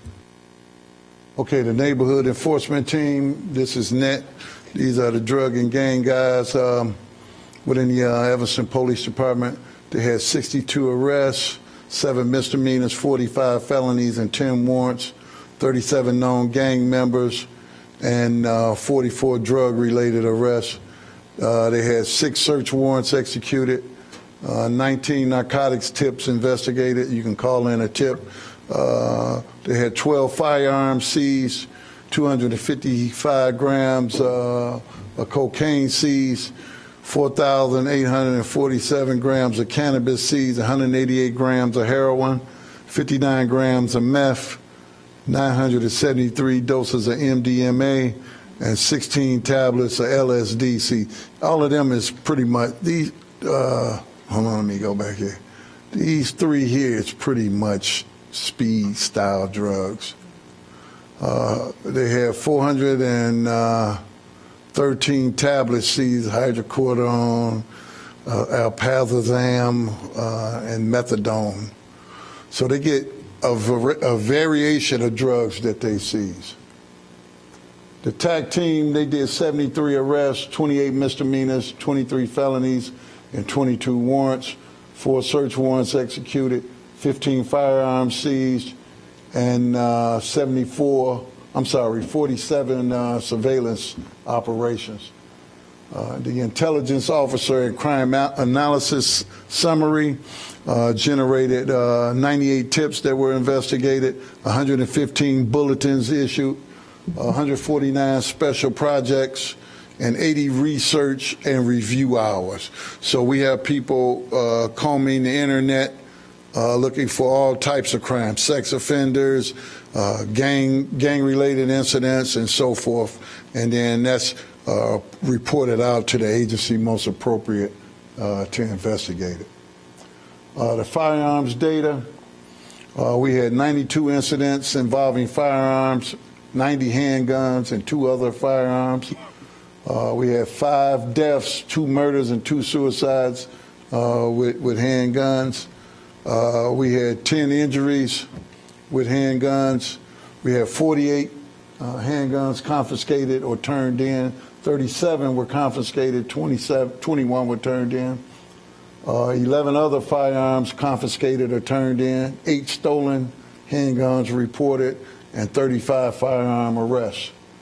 From the gun buyback, we had 74 handguns we bought, 31 shotguns and rifles, and 2 relics. And that's pretty much it. But I'm more than willing to get you into the CAD system where you can see more in-depth information about suicides, sex offenders, and things of that nature. Great. Well, thank you very much, Chief, for the update. We appreciate it. Yes, sir, Mayor. Thank you for having me. Thank you very much. All right, we're going to move on to SP5, which is the Street Light Master Plan. This is for action to accept and place on file. Is there a motion and a second, and then we'll have a report?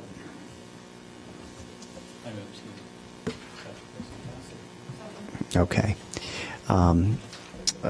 Storley, do we have is there anything we need on this, or it's up to the council? We do have the consultants here this evening, and I'm not sure, is there a short presentation? Okay.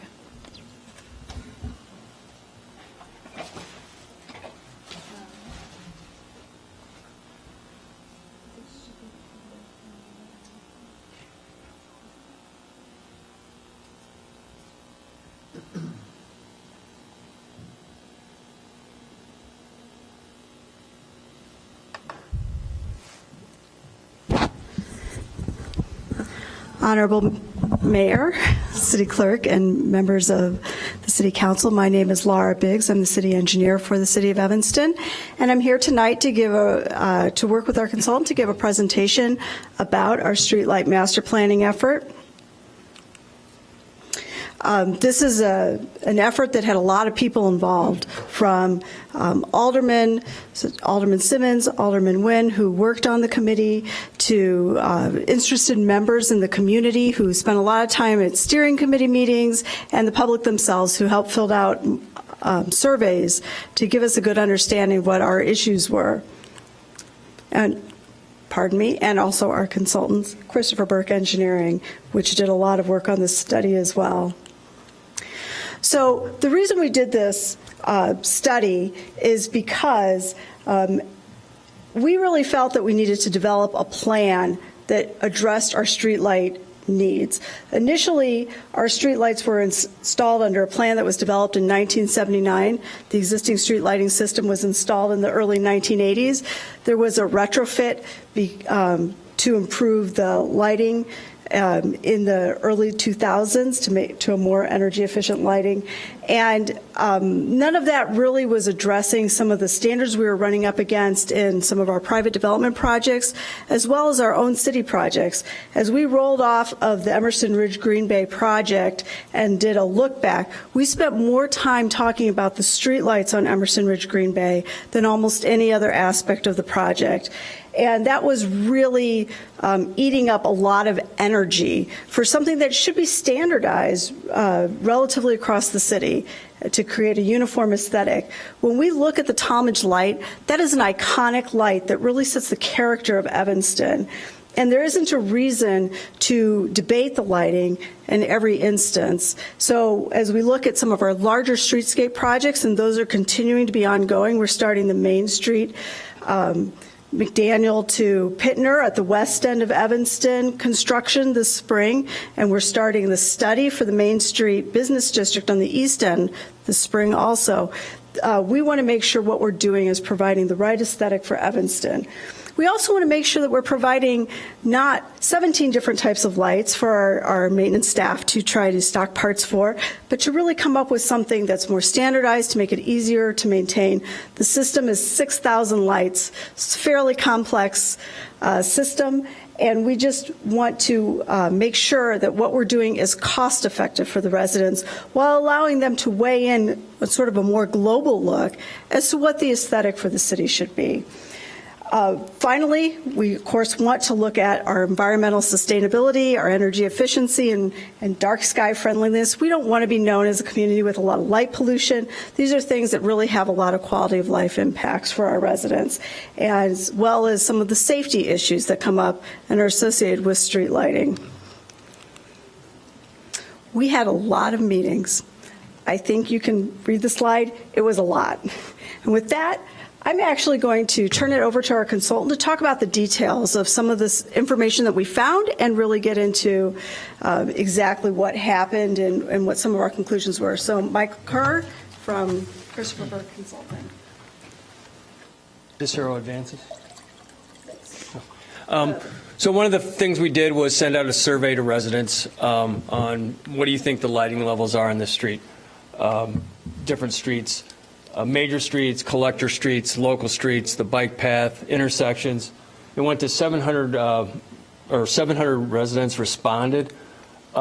Majority of all of them thought that the streets were too dark. Green on the bar is too dark, and yellow is just right. When we asked people what they thought of their block, too dark and just right were closer together, but too dark still led the pack. Early on in the project, we did an existing conditions analysis of all the several streets, representative streets in the area, and we did determine that most of the streets did not meet IESNA or the 1979 City of Evanston standard. The green dots up here represent streets that did, red did not. Here is a little bit of anomaly. The top of that chart is our pilot program.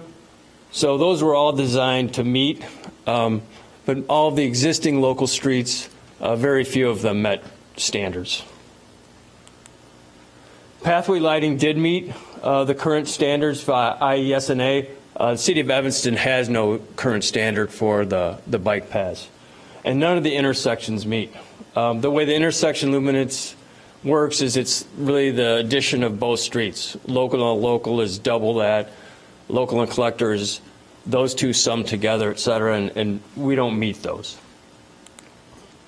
Conclusions. The City of Evanston lighting standards from the 1979 study are generally less than the IESNA lighting standards. The lighting levels throughout town, regardless of the type of street, generally do not meet either standard. Tree canopies impede lighting levels. The power centers are in generally good condition. There's over 100 power centers in town. Those are the controllers that control the light. It's in good condition. The wire's in good condition. The conduit's in good condition. So there's a bright spot. The power centers are unmetered. We're charged a flat rate by ComEd. Smart lighting does not exist, where the lights talk to the controller and vice versa. Everything's hardwired. And existing lighting is a significant source of light pollution. You can see the lights out there. The standard Talmadge light has lenses on top which directs light straight up, which is light pollution. The conditions coming, or the recommendations coming out of our existing conditions analysis are Evanston has too many types of lights. We need to standardize them. Everyone's moving to LEDs, and so should Evanston. We did do a Northwest Municipal Conference survey to see what all the other municipalities were doing, and everybody's moving to LED. That's the one thing they were all doing. A replica Talmadge full cutoff LED luminaire that is dark sky friendly should be used for future applications. It'll look just like the existing Talmadge, but it won't have the lenses in top, and it'll be a much more efficient light. The city's LED light installation policies and procedures are well defined and should remain. Recommended spacing when we have the opportunity between trees and poles should be 25 feet. Light shouldn't be allowed to cross the property line, and the city should explore smart metering. I'm moving pretty quickly. If anybody has a question, put up their hands, stop me, tell me to slow down or speed up. We got one question for you, Alderman Wilson. Okay, I'm not sure if you're going to get to this point or not, but one of the complaints that I occasionally hear, and one of the observations I have, is that the old Talmadge lights, they're great for lighting up the cars on the street, but, for example, a pedestrian right under the pole, you won't see them. The new design casts the light differently so that you'll have a better view of the pedestrians and what's on the street edge? That's correct. Okay. The existing lights, the light source is visible from the street, and it directs the light out, parallel to the sidewalk and through the top of the fixture. Both of the two examples we have out here have the light source in the lid, and the lights point down to the pavement where you want the light so that you can see where you're walking and see the pavement. Okay. All right, great. Thank you. Appreciate that. There'll be a picture coming up at that pretty quickly. So that means less people will have street lights right in their bedrooms. The light Presumably. source will still be visible, but the glare will be much Yeah. reduced from the existing fixture. Yeah. Alderman Fisk. When you said spacing 25 feet, what does that mean? Just if we have the opportunity in new construction or reconstruction, we try to locate the lights at least 25 feet from trees, just so that the trees aren't impeding the light source. I don't see how you can possibly do that. I mean, Many of the existing conditions you can. It's just if we have an opportunity for new construction, and that would pretty much mean don't plant trees on parkways. No. well, the light spacing is anywhere from 75 to 150 feet, so you could fit trees between the lights if you had a fresh slate. Okay.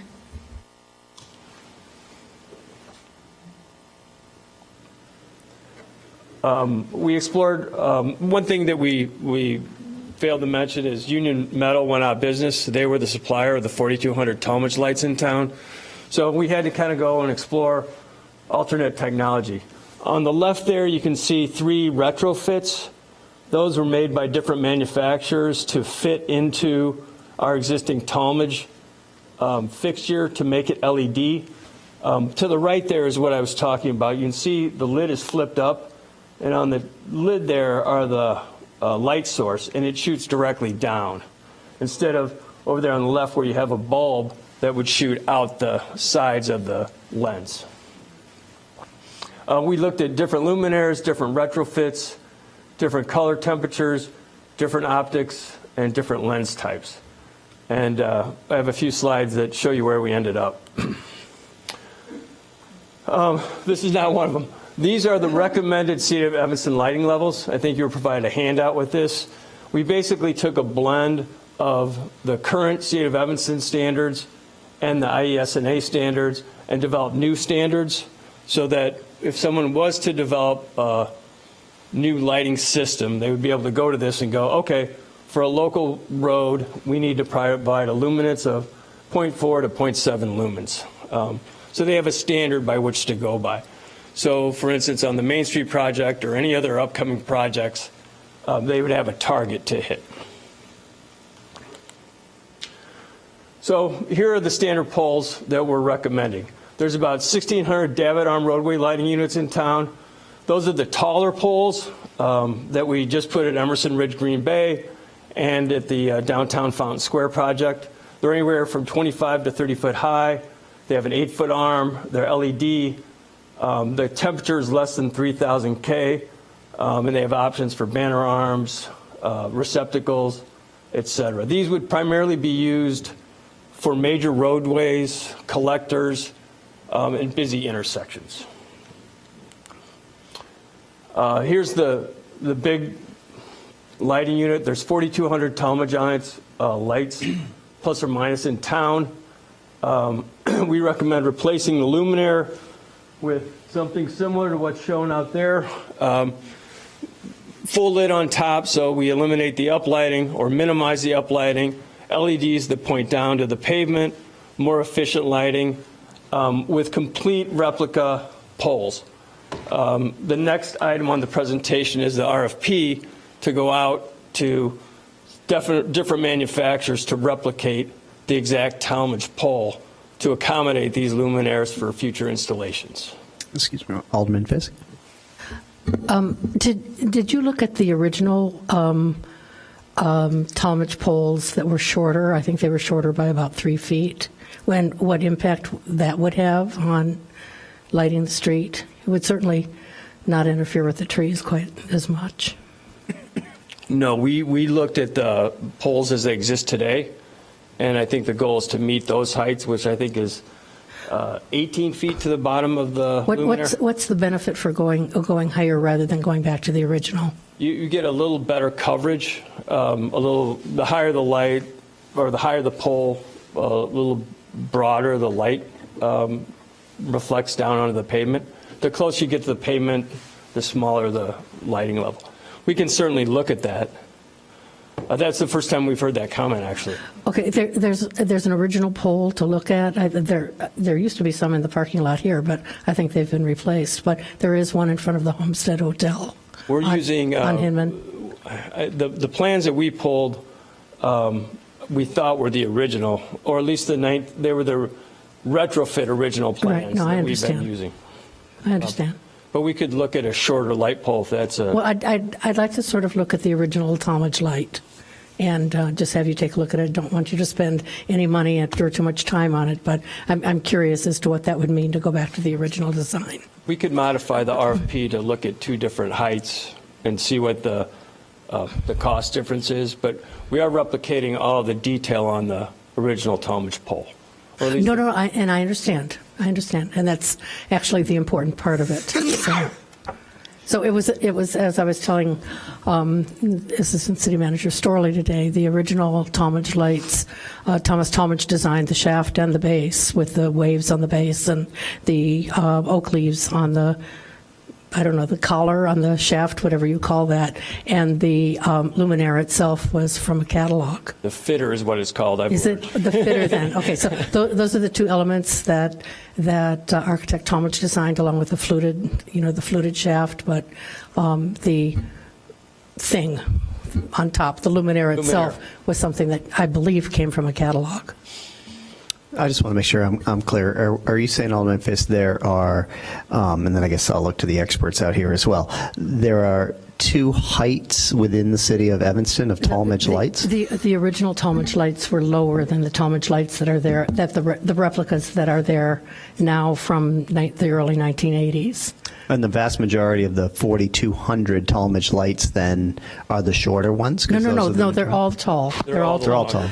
People who, we actually sold them. You could find them on eBay for a while, but and you can find them actually in other communities because we sold the old shorter fixtures to other communities. But the one I know that does exist is in front of the Homestead Hotel. We actually had the double-headed ones that used to be in downtown in the parking lot out here, and I think we've replaced those. Okay. I think that. Sorry. Yeah, go ahead. No, go ahead. I think the difficulty is, and I have slides with funding options as we go on, is that you pretty much have to replace a whole street system blocks with the shorter poles at a significant cost. Whereas what we're really looking at is we're going to order 10, 20, 30 poles to handle the knockdowns and replacements on a piece-by-piece basis, just because we don't have budget to come in and replace 4,200 poles or even 300 poles for that matter. Okay, thank you. Right, and my comment was only to say if we're going to look at ultimately replacing all the poles, do we want to consider going back to the to Thomas Talmadge's original design? I mean, again, my understanding was we went to the taller poles because at that time we had the canopy of elm trees, and taller poles fit right into those. Now we don't have that. So does it make sense to go back to the shorter ones? It was just a question. Sure. Okay, Alderman Fleming, and then we get Alderman Nguyen. 2 questions. So I have some of these lights in my ward where you guys put in the trials, and it was a bumpy installation. The lights were way too bright at one point. But am I correct that the lighting levels are adjustable? Is that right, Laura? Did we have this conversation last year, whenever it was? We can specify the wattage of the bulb that goes in, and I think we settled on a wattage that most of the folks liked, that was warmer and efficient, not the 4,000 K 150 watt clear glass that we did have out there that was had quite a bit of glare. Too bright. Yeah, right. Yeah. Okay. And I was going to ask about the glass, so we are now looking at the frosted glass. Frosted. Okay. Perfect. And then just for, I guess I would say in terms of Alderman Fisk's suggestion, I have no loyalty to the Talmadge poles. Honestly, I could really care less about them, and God bless Mr. Talmadge. But my question, I guess, or my statement about Alderman Fisk's point is that, their light measurements, which however you all do those, are based on the height that is out there now. And so I am concerned about sending him out to look at a smaller pole and what that means for all the measurements that they've done and how the light's going to hit the sidewalk and the street. Because, I mean, as Alderman Wilson said, and many people will say in the community, I mean, it's just very dark. And so maybe a smaller pole doesn't make a difference, but considering that they've done all this work on the height that they're working with, I assume that there would be some kind of difference in the light, where the light hits and the amount of light if we go to a smaller pole. So I guess personally would caution from going down that road and changing the RFP, and then maybe looking at having those lights that are all different sizes, because I think if we start reordering and we order the shorter ones, as he said, we don't have the money to redo the whole city, so you'll have an aesthetic issue there. I mean, the analysis that we performed was reading the light levels on the pavement. So what we do with the new poles wouldn't necessarily affect that or our recommended light levels. But the point is it wouldn't be uniform to everything that's out there now. So we will definitely go through and just provide a response to Alderman Fisk so that we can understand what the implications are of going with the existing height poles versus a lower height pole and get a better understanding. So we'll think through it and give you a response back. Thank you. Thank you. Alderman Nguyen.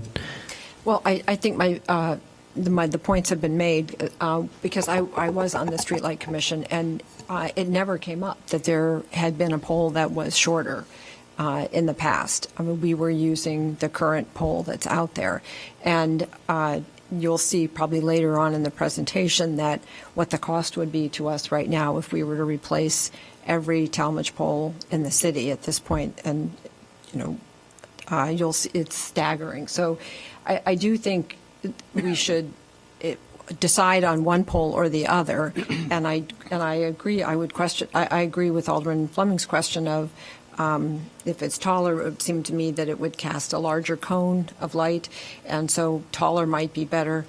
But having a piecemeal mixture, I think it would take us decades before we had uniformity. So I just think it would be. It's not something that the commission actually studied. It would be worth getting an answer, but I think at this point we want to move forward and get the new poles ordered, because we have accidents all the time where poles are taken out, and we really need to start moving forward to standardize. Thank you, Alderman Nguyen. Alderman Fisk. Yeah, and that's fine. I'm just asking the question because, we do have the Talmadge lights. We call them Talmadge lights. They're not exactly what was designed. Do we want to think about that? I'm just curious as to what the difference in numbers is. And, and I've been sort of struck by, I drive through Wilmette a lot, and how short their poles are. But what a good job they seem to do, even with real low light levels, of lighting the street and the sidewalks. They're lower light levels, I think, than we would want in Evanston. But it just, because I drive there all the time, and it seems to me that something is working there, and I'm wondering how that might be applied, to us here. It seems to me that this is a computer question that you could probably plug in the height, and suddenly everything is blasted out in 3 seconds. I mean, the difference between a 13-foot pole and a 18-foot pole is probably 2 more poles for a 3-block area, as far as spacing goes. But we can work with staff and figure that out. I'm really curious about it. So. Yeah. Park pathway lighting units, these are what we currently use. We would recommend sticking with this. Again, the paths were the one thing that did meet standard. For parking lots, we recommend the shoebox lighting. Again, this is what you currently use. They would be powder-coated black with the square classic fixture. One difference would be that they would be LED, so they'd be flatter and not as boxy looking as what's shown in the picture. Wall pack lighting units, you have these in tunnels, underpasses, etc. Very few of these, but again, we'd recommend a standard for this. Here are the power centers we were talking about. One recommendation we'd make is to, as budget allows, go to smart metering at these and actually meter them at $550 a power center. it's a way to see what actual power you're using and set you up for the future. If you were to go to a smart lighting system, the controllers would be able to talk to the lights. Here's the funding example. That kind of gives you some things. Just replacing the head on one light with a new light like that on the table back there is $2,500 to $3,200. Full replacement of 3 blocks of lights with new spacing, new light poles, new foundations is $200,000. Upgrading one entire power center. Power centers usually have about 100 lights on them. This is just replacing the luminaires on each pole is $300,000. If you were going to do a full replacement of a power center, leave the wire, the foundations, the controller, and just replace the poles, it's $1 million.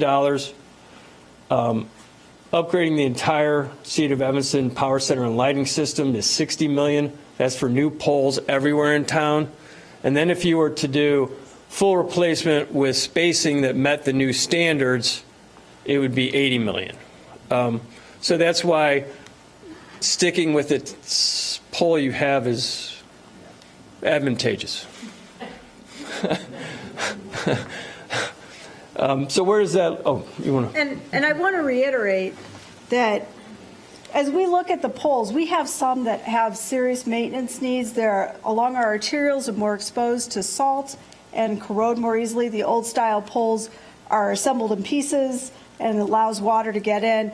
But if we go back to some of our residential areas, those poles, which are 30 years old, could probably last another 20 or 30 years. And so it's not necessary, perhaps, to replace everything right away. I mean, there's definitely advantages to maintaining what we have and doing the upgrade as needed.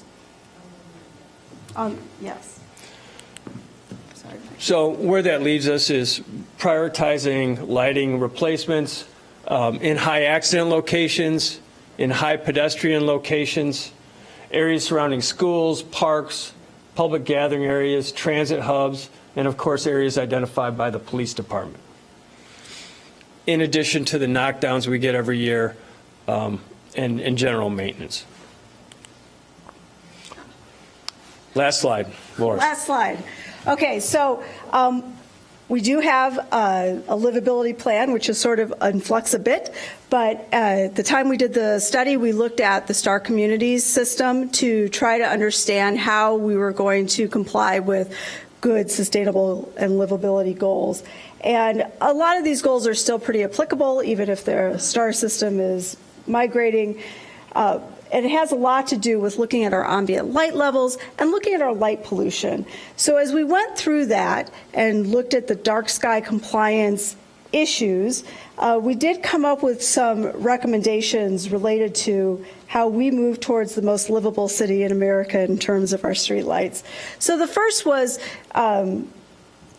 they would ask that you develop a plan of ambient light levels.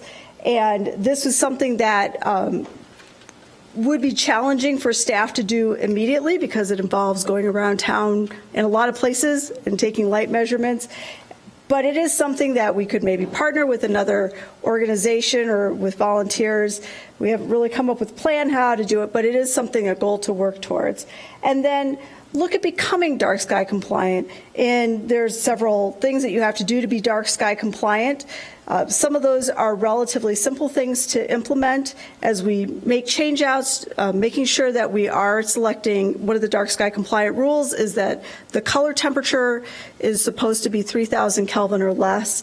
That is a warmer, yellower light that is less inclined to interfere with your sleep levels and circadian rhythms versus the brighter, wider light, which is more at 4,000 or 5,000 Kelvin.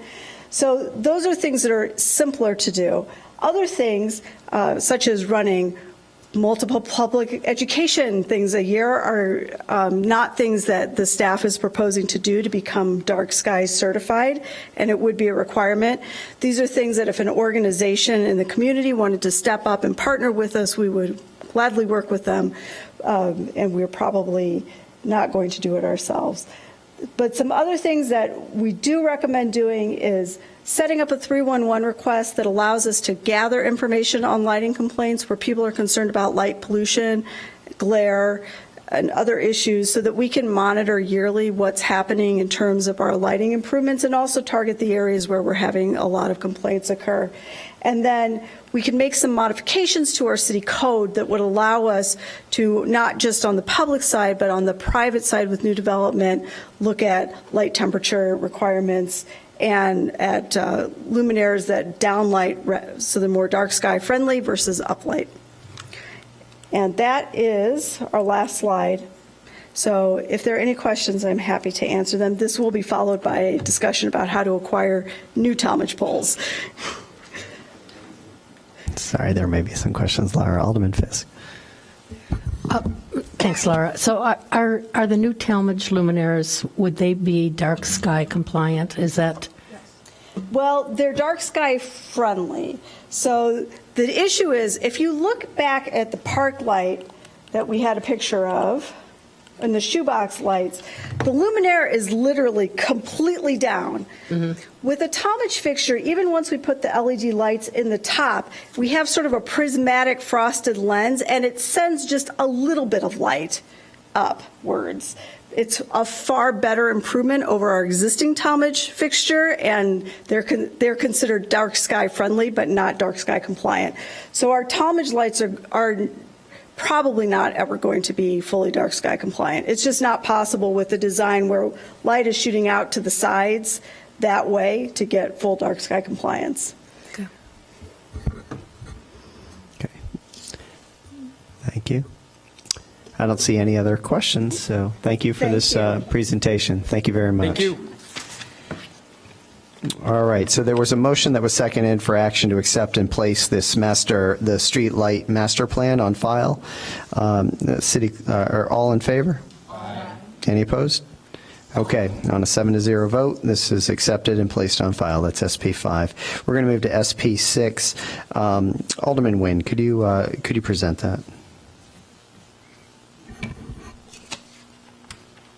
Yes, SP6, staff seeks approval to proceed with request for proposal from streetlight manufacturers to provide proposals to cast a mold for a Talmadge streetlight pole, supply Talmadge poles and luminaries for either a 5-year or 10-year contract for the following materials, and they're all listed there. Funding for casting the Talmadge streetlight pole will be provided from the Capital Improvement Program for 2019. In the amount with a budget of $70,000. I move approval. Second. Seeing no discussion, City Clerk, could you take the roll, please?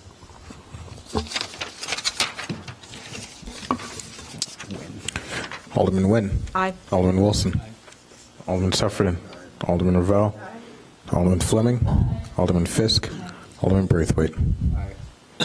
All right, SP6 Talmadge Streetlights request for proposal passes the Evanston City Council on a 7-0 vote. Alderman Fisk, could you take us through SP7? Yes. Thank you. It's the alley paving special assessment process. Staff recommends City Council consider changing the special assessment process to a cost split of 75% payment by the residents and 25% payment by the city.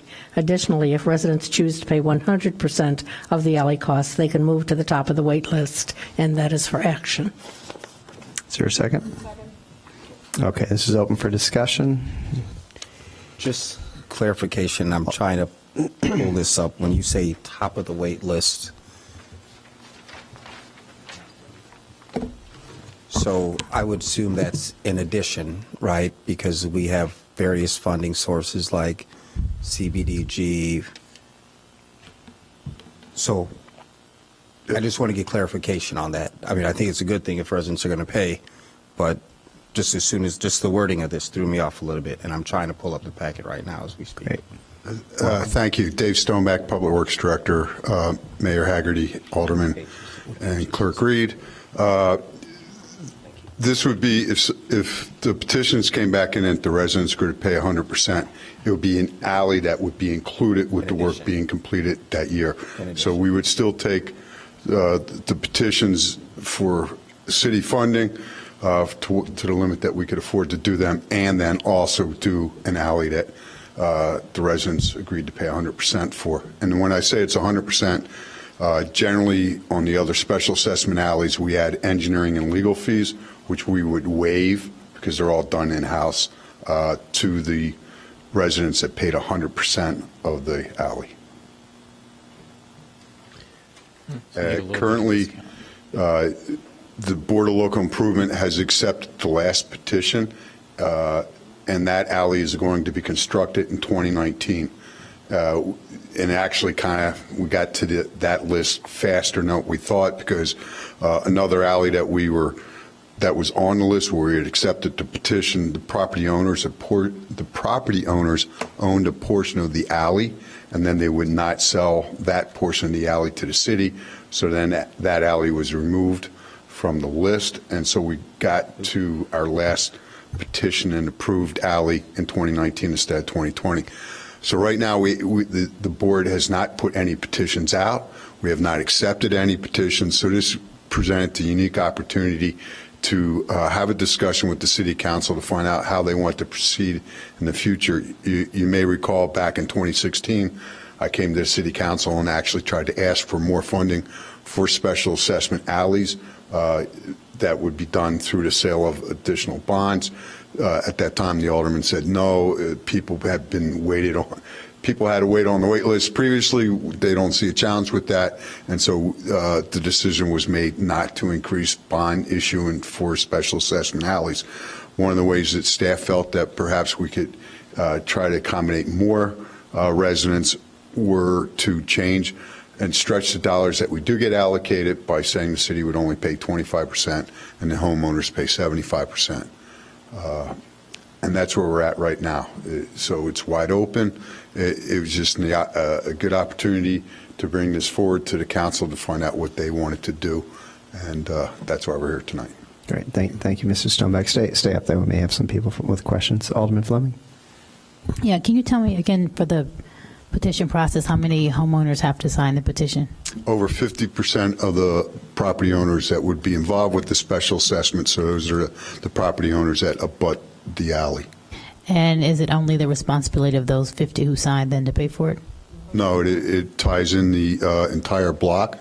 So after we receive the petition, we make sure that the people that signed it were accurate, and then we advertise a public meeting. And so everybody's aware of it that would be involved, and if they come in at that time and they are opposed to it, as long as they're still over 50% in agreement with it, and we have communication with the alderman, and they want to proceed, the special assessment does proceed. It involves an ordinance, and it is introduced and a second reading for action. So there's ample time for residents that are opposed to it to not only come to a public meeting with the Board of Local Improvement, but also present their case to the City Council. And how do we notify them of this special meeting? The staff sends out letters to all the properties that are involved. Okay. So I'm going to oppose this. I have an issue with, similar to my issue with the sidewalks. This is going to leave some residents, even if they come and oppose with a bill to pay for the alley that they might not be able to afford. This is also going to leave residents who, maybe want to have the alley done, but people aren't going to sign the petition because they, can't afford it. I'm assuming we put this on their water bill or something like that, or we send them a separate bill, or. It is a separate bill. Yeah. So this is going to leave, again, when we talk about equity, individuals who can't afford it, the inability to have a paved alley. And I know, where I live, it's kind of hit or miss. When I walk through some of the Ninth Ward, more of the alleys are paved. I understand they get CDBG funding. All wards don't get CDBG funding.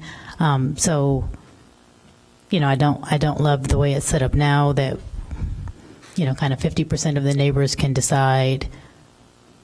I don't mind 50% of the neighbors signing something like a block party, but 50% of the neighbors can decide something that's going to have a cost that people might not be able to pay. I take issue with that. So I appreciate you trying to get more alleys paved and trying to think about how to do that, but I am going to oppose this. And if I may, if people are economically qualified, they don't have to be in the CDBG area.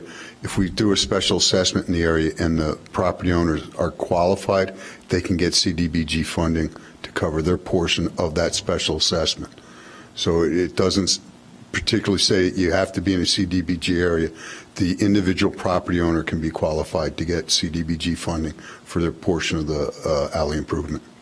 And so, well, okay, that's fine. Thank you. Just so people understand, if this ordinance doesn't pass at the 75-25, what does that mean in terms of what you could do this year?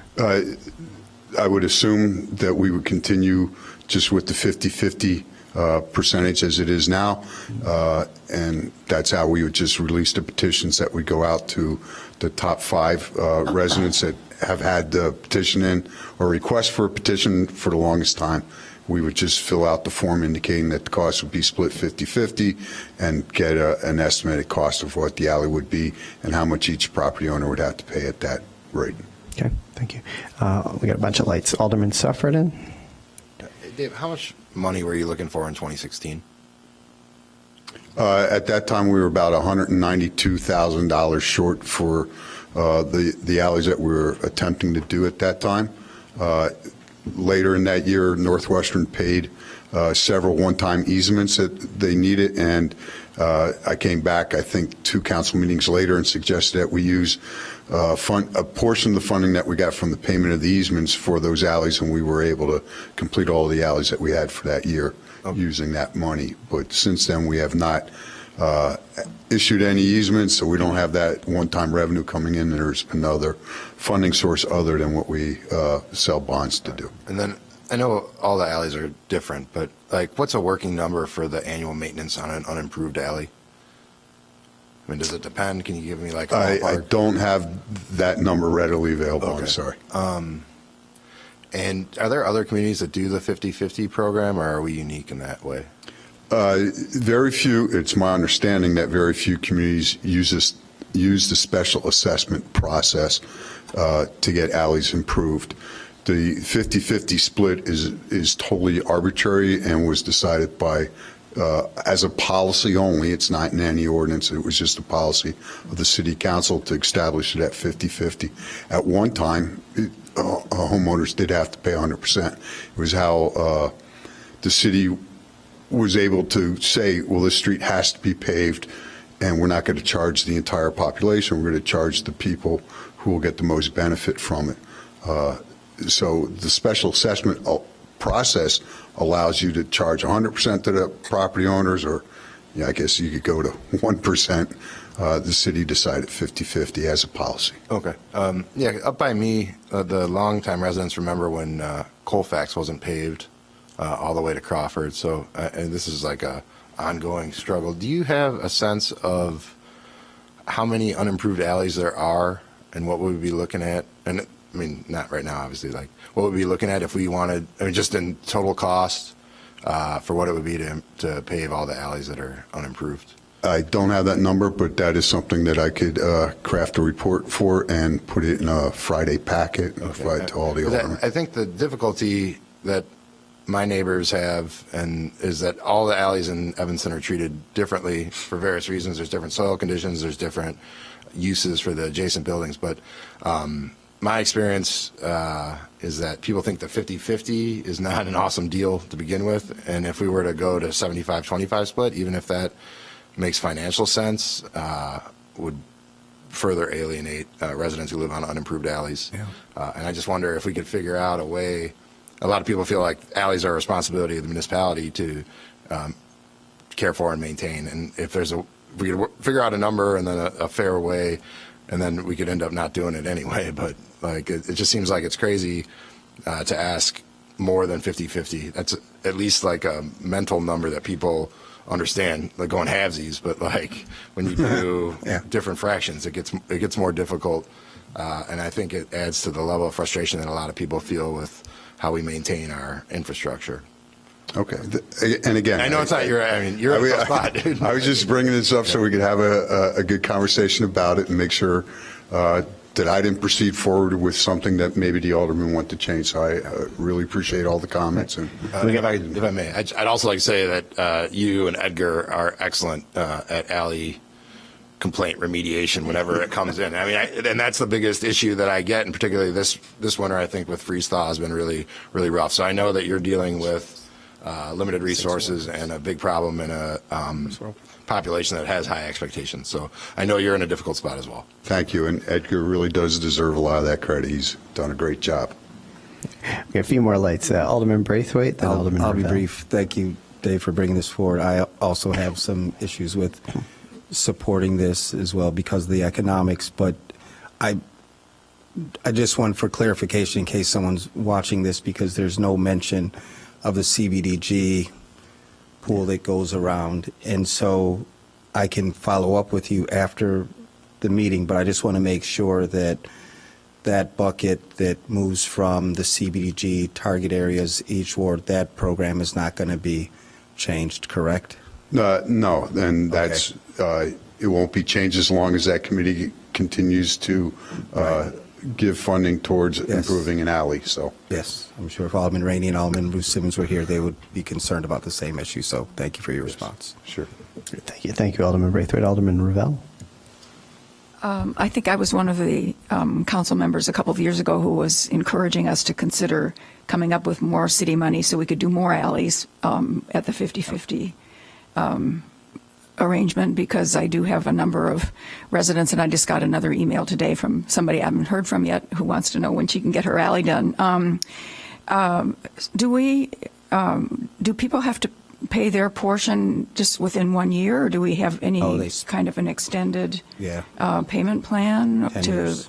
make it a little bit easier for people? They have the option of paying all at one time, or they can pay over 10 years. If they pay over to 10 years, there is an interest rate that is applied to that then, and that is, just recently we adjusted that so it matches the current interest rates. I forget the specific rate that we follow, but we track that and use that now. It used to be, I think, 15%, and that was too high, so we came down to what the... And do very many, At one time we did, or 8%, I forget, it was very high, and we lowered it to follow the... Everyone's hiding under the interest. veil. So, and do very many residents go that route, though, of spreading it out over several years? Yes, they do. They do, okay. Great. Alderman Fisk. Thank you, Mr. Mayor. Well, infrastructure is one of our goals, I think, and this is important to do. I would support staying at 50-50, but not going above that. Having had my alley replaced in the past 10 years with beautiful concrete, I know that people are very interested when there is an issue affecting a sewer or something, and the city comes and cuts through the alley and then repairs it with asphalt. And people are like, oh my gosh, I spent this much on a beautiful concrete alley, and now part of it's been cut away and replaced with asphalt. So I think it's fair for us to say we take responsibility for our part of the alley. And I think that will be much, much, much more acceptable to adjacent property owners than asking them to foot 75%. So that's my two cents. Responding to your comment, if asphalt was placed in the concrete alley, I'm hoping that's only a temporary patch, because they should be putting a concrete patch back in. So I will. If you have a location, please send it on to me, and I will do hopefully that. try to figure that out. The last thing I will say is that Northwestern has done some alleys on their own recently, and they are gorgeous. So Yes, and one of the things that and I think they paid 50-50. I think they paid 100%. Do you think? No, I think they did 50-50. Pretty sure they paid 100%. I'm almost sure they did. And one of the things that we do try to make things better is if the soils allow, we will charge the residents for a concrete alley, but we'll use funds from the sewer fund to make it a green alley. So so that's our green infrastructure funding that we put in the sewer fund. So there's an incremental higher cost to make it a green alley. So rather than passing that burden on to the homeowners. If the soil conditions allow, we'll use the sewer fund green infrastructure funding to put in the green alley rather than the concrete alley. So is the green alley, the alleys that were put in at Kendall Place? Are they with Yes, the median? so it's concrete on the tire lanes, and then the center is generally we're going to be putting a paver block, and that will absorb the water, and then there's only drainage structures at the far end near the alley apron at the low spot to collect any water that does not percolate into the ground. Okay. Great. And we got one more light on, and it's Clerk Reed, who serves on the Board of Local Improvement.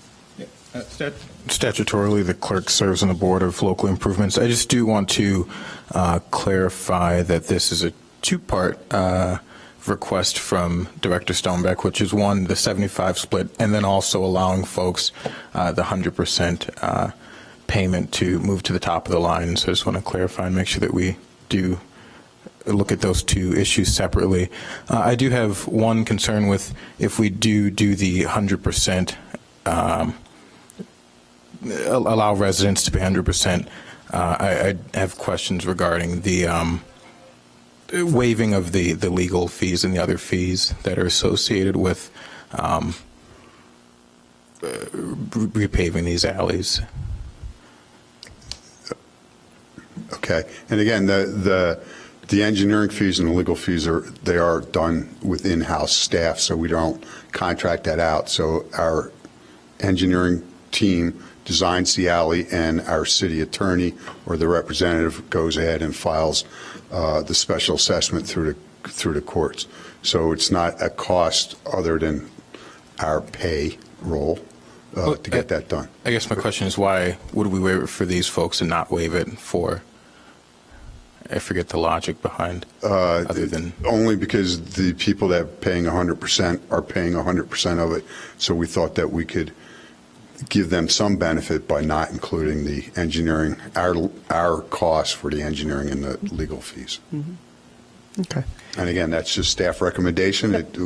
All right. We'll do Thank whatever you. the council. Thank you, Clerk Reed, for those questions, and thank you, Mr. Stonebeck.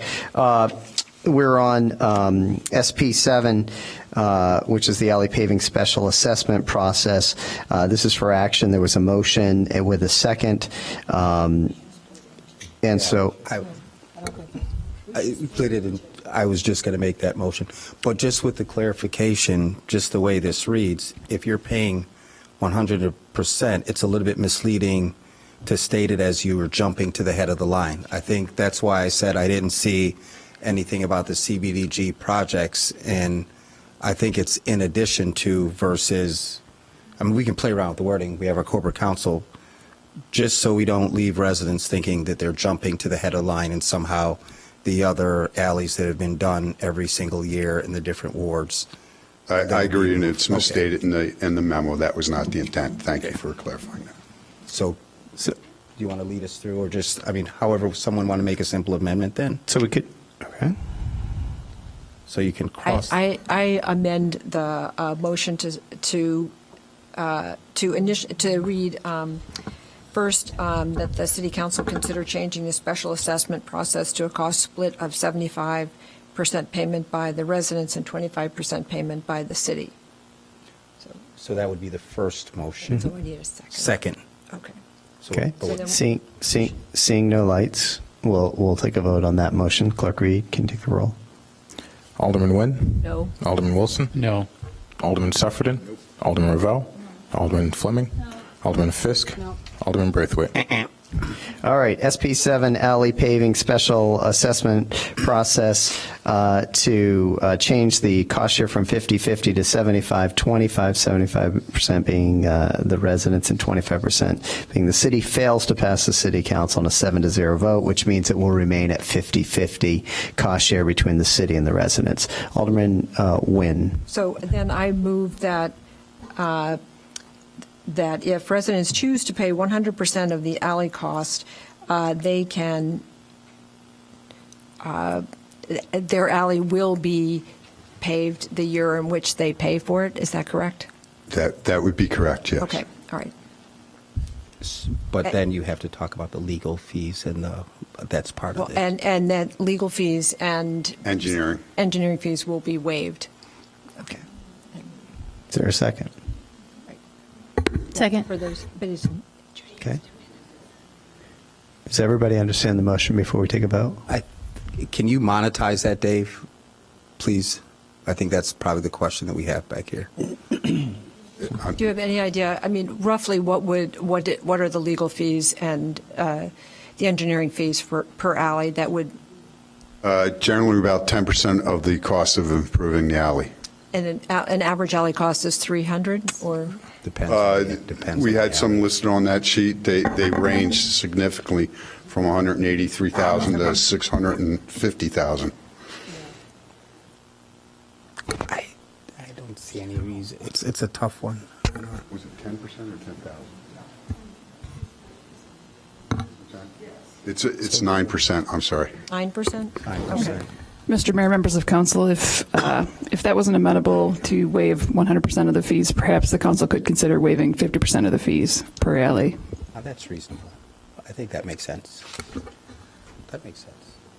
I mean, I had a different point. Let's keep going. Alderman Wilson. Okay. And personally, I don't have much of a problem with the waiving of the fees. Actually, I think that makes some sense.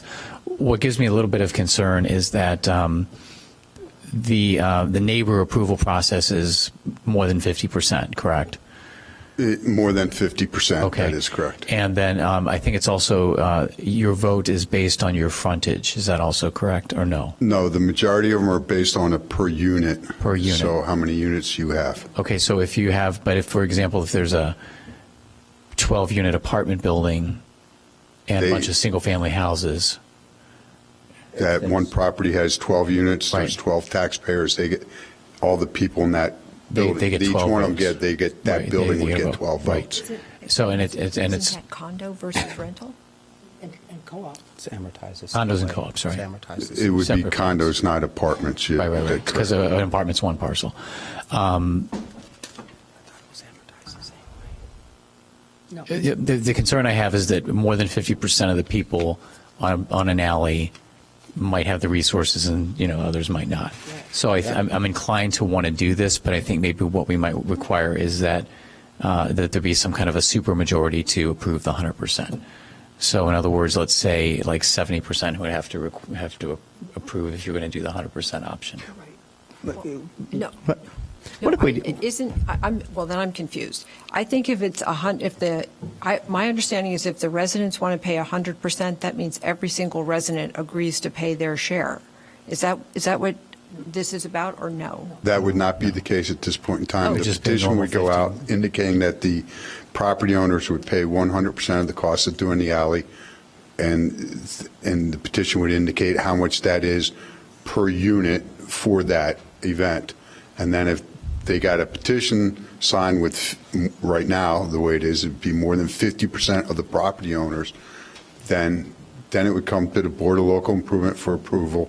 There would be a neighborhood meeting. And at the neighborhood meeting, and this has happened before, where people that had voted in favor decide they're no longer in favor, and then the petition gets denied. But if all of them that stayed in favor, because it's already more than 50%, then it generally moves ahead.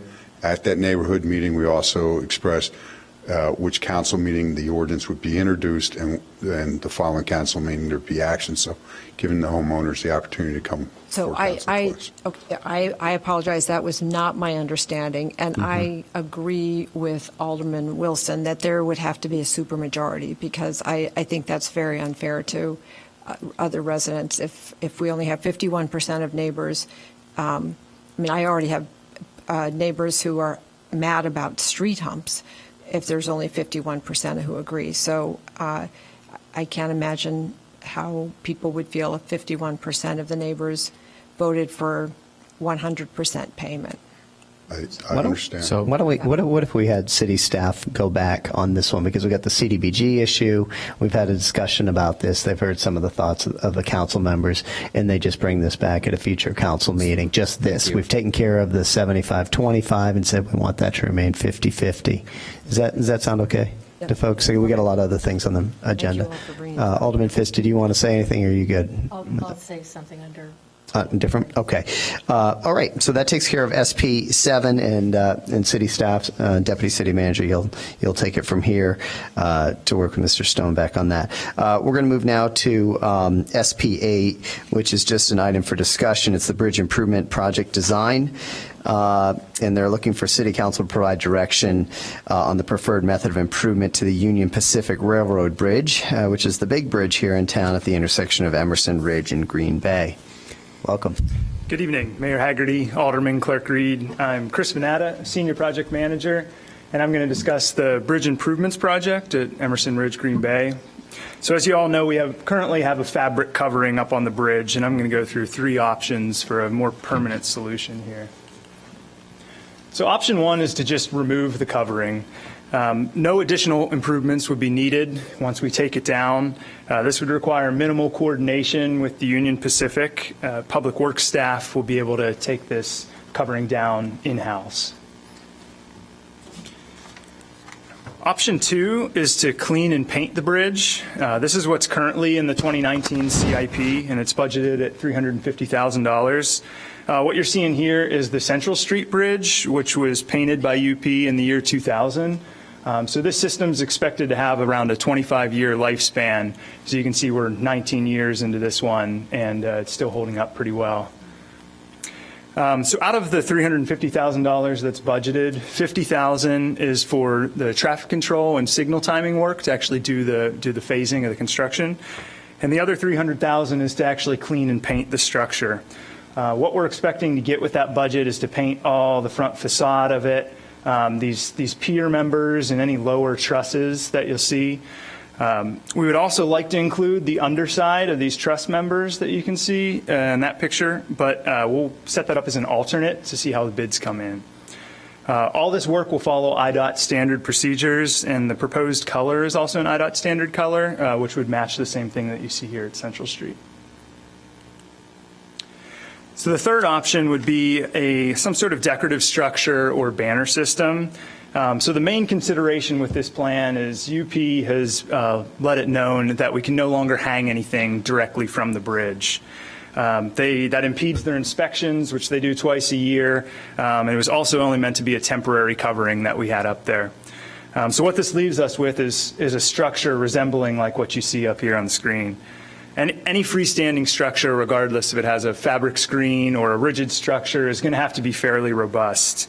Even the lightweight fabrics act as a big sail, and you'll still need a substantial structure to hold it up. It's worth noting on these structures here, the actual height of them is fairly narrow. Our intersection here will have a much taller sign structure, as well as this span is only about 50 feet. And our longest span is 125 feet. So I only point that out because if you look at the size of these supports that's holding it up, we're looking at something much more substantial than this. So here's the longest span that I mentioned. This is 125 feet. So the first step in this option would be to engage a structural engineer in a feasibility study and the design of the structure. We estimated that cost at $50,000. So the reason we're doing a feasibility study is we have some strong concerns if we're even able to fit a structure like this. If you notice the size of this center island, the distance between that pier and the roadway is pretty minimal. Also on the other side of the street, you see that you have a traffic signal arm will almost definitely be impacted. So assuming that we are able to do something like a decorative structure like this, the lifespan really varies depending on what type of system you go with. When we looked at some of the decorative banners, they're generally more temporary applications, and you're looking at about a 3-year lifespan before they need replaced. Hey, Chris, we got a couple questions. Sure. Alderman You don't have to take the time now, but just in a real competitive budget season, when I see numbers like this, it just blows my mind. And I'm really trying to get my head around, I know it's more than a wire brush and a spray can of paint, but I'm just to break down that number for us. I mean, it's a huge number for painting a bridge, and maybe you can Sure, I can elaborate a little bit on that. The this has a lead paint. So Okay, the biggest thank you. issue that you deal with Okay, is you thank have you to very build a much. full containment system around the bridge whenever you're cleaning it. You have air monitors set up so that no debris can leave that containment system since it does have lead in it. So it's a pretty robust, it's done in multiple phases. Each phase, it's completely enclosed and covered as they move across the bridge section. So it doesn't take a very long duration, but it's a very intensive operation to clean and paint these bridges. All right. Chris, can you explain to everybody why UP isn't painting this bridge? Isn't it their bridge? And you know, why are we getting stuck with this $350,000 bill? So they inspect all their bridges, and if there are no structural issues, they say there's no structural issue here. So there's no reason for them to do this work. They see this as an aesthetic project. UP doesn't care that this is a complete eyesore in our beautiful city. They do not, unless there's a structural issue where they have to make repairs. Only at that point will they do any work. Alderman Fisk. So they paid for Central Street, right? I thought I heard you say that. I know they painted it in the year 2000. I don't know the details of. Well, we didn't pay for painting it. As far as on I Central Street, understand. no. So UP painted that one? Yeah, he said that UP painted it.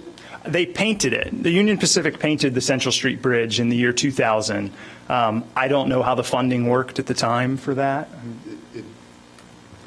To the best of my knowledge, it was not funded from the city of Evanston.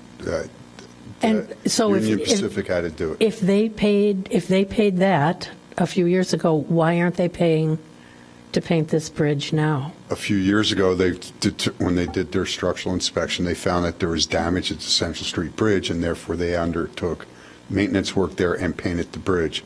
And So there's no damage here. they are not finding any structural. What if we hire a structural engineer and find damage? No, I'm just saying if we're hiring a structural engineer. And I assume that could be done, but then that would be expensive as well because you have to get railroad insurance, you have to work with them to get up there, and even if we turn in a report, they would say our structural engineers disagree with your structural engineer, and I don't know that would be any benefit to us. Okay. And they do go out and inspect twice a year, so I'm not sure that would benefit us. Okay. Yeah. I just so people know, I have met with UP, with some of our city staff, and talked about all these viaducts because I do think, and we hear from lots of people around town, that they're complete eyesores. And you know, UP's position is, you know, we were granted easements, you know, in all of these, and I don't know who, maybe the state created it, but in all of these communities, and we are strictly responsible for ensuring that it's structurally safe. We don't have the means because we've got tens of thousands of these throughout the country to spend to, you know, beautify them. I don't like that one bit. Again, I'm annoyed by this eyesore in our community, but that's been UP's position. They do have some different programs that you can look to try to apply for. And some of our city staff have looked into those, but that's UP's position. Alderman Wilson. And I know that Director Snobeck, you and I and others visited so many of these bridges with engineers, and they did the little explanation on why they're not going to fall down. I think for a number of years they were sharing whether or not the bridges passed the inspections. Are they still sharing that information with you? I recall that there was an issue on Homeland Security. They won't give you the inspection reports. But I think that they were just providing us with, an indication that they had, passed the inspections.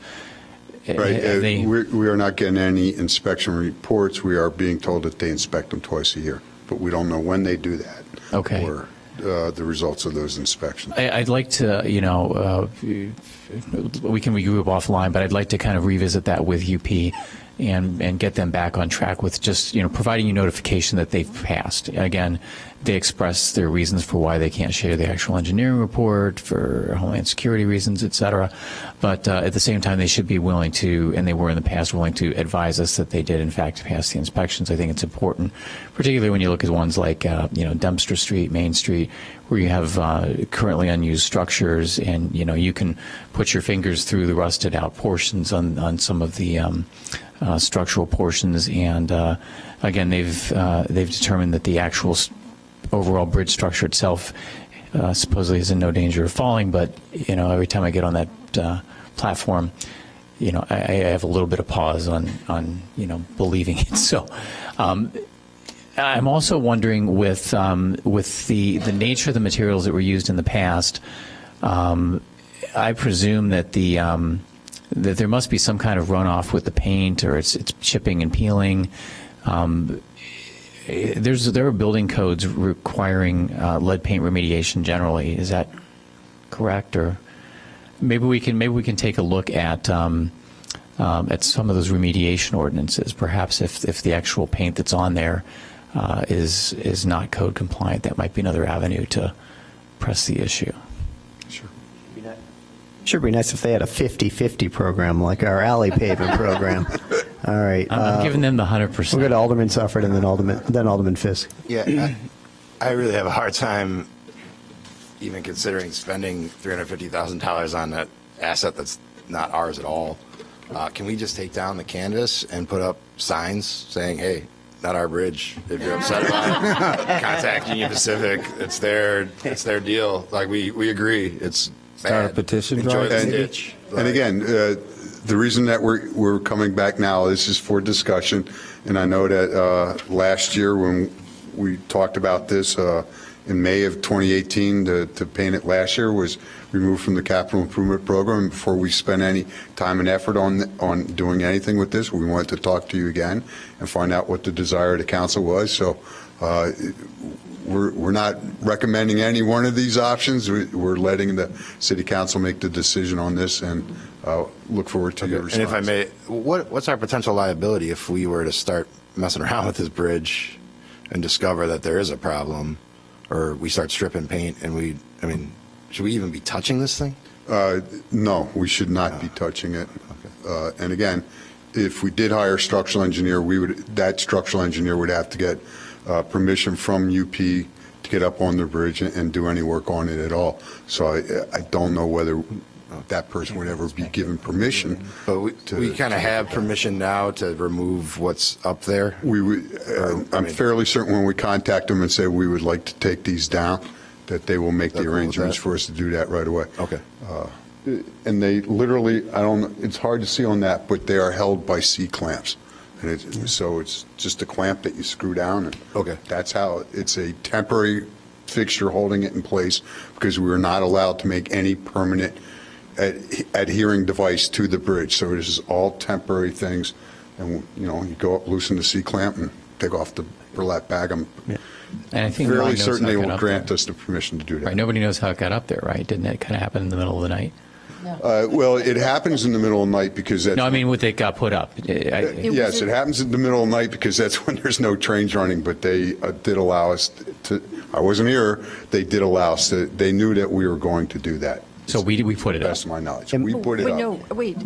It was paid for by the developer of the Great Bend. Oh, okay. I didn't know. Paid for by the developer of the Great Bend because they realized the condo purchasers there did not want to look out at that bridge. So they made the arrangements with Union Pacific. The city didn't pay for that canvas going up. I know that we have material paid is. for the replacement canvases that have gone up, but I wasn't involved with this in 2000. And I can tell you, I've talked to some of the people at the Bend. They still don't like They still don't like this bridge and the burlap sack and all of that. It was not a particularly good solution, but that's who paid for it. Yeah.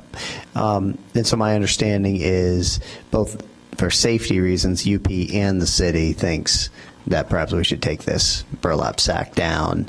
And I've also talked to some of the art communities, like the arts I've talked to the arts counselor, some of the folks that are affiliated with it, particularly the folks that do a lot of the murals around here, the husband and wife. I'm forgetting their name right now. Yeah, I've talked to them, and they think actually sort of the rustic look, actually taking it, right now it's sort of half fallen down.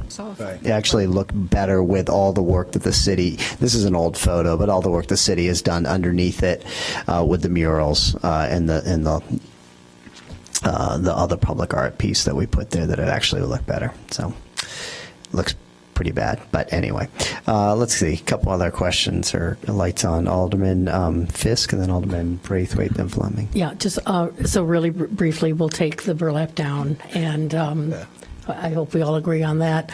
I would like to get it painted, but I absolutely agree with Alderman Wilson that we need to have more conversations. The other question I had for Laura was when we did, and I think, Laura, you're the correct person, but when we did the work on the intersection, did we replace any of that concrete? Did we do anything with the supports around the base of the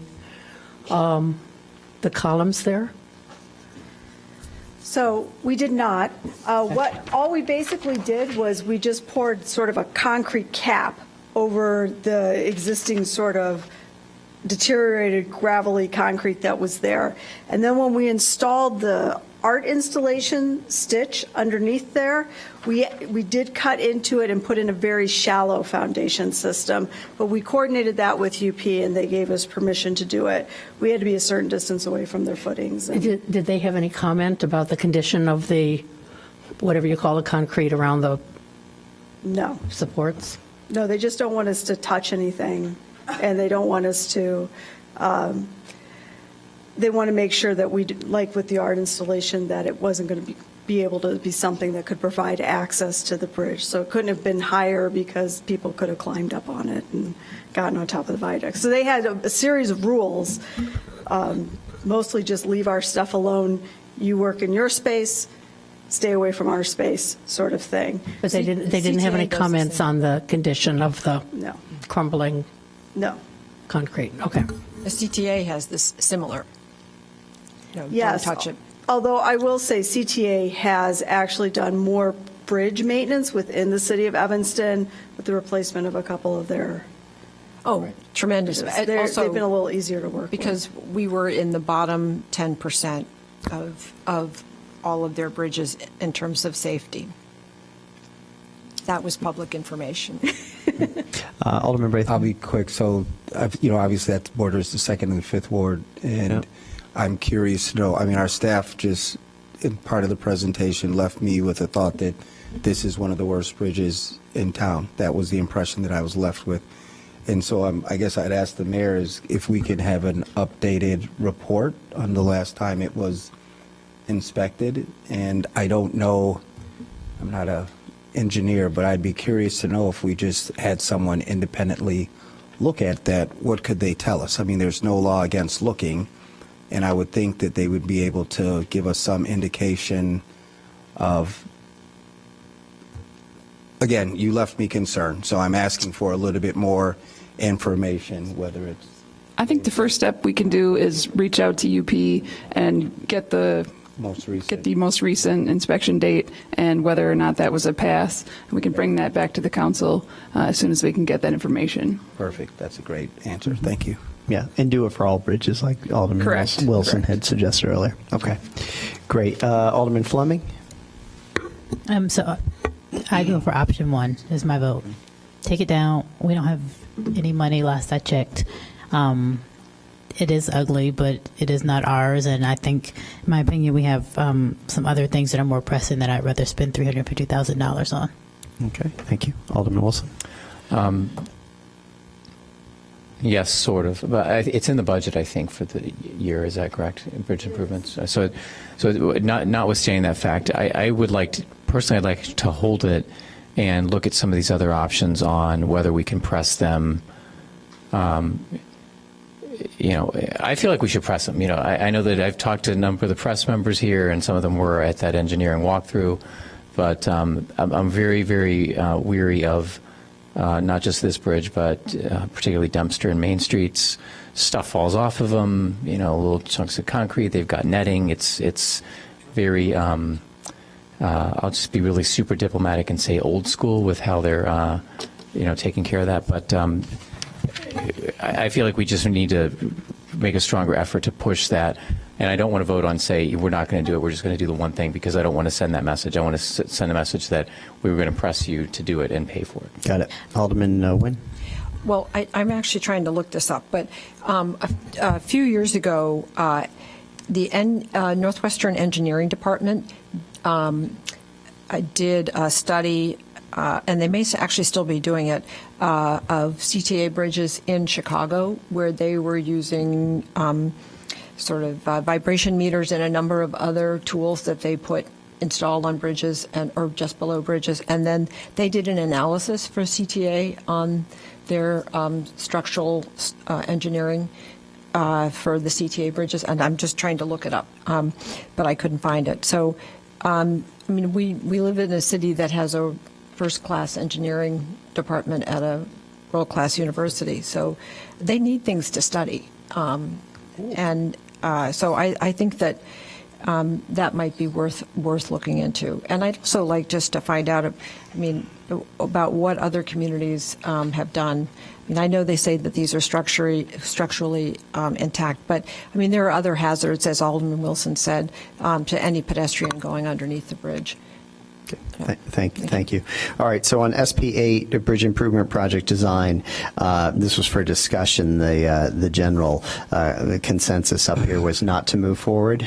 Director Stoneback on the $350,000 expenditure, but to go ahead and remove the burlap.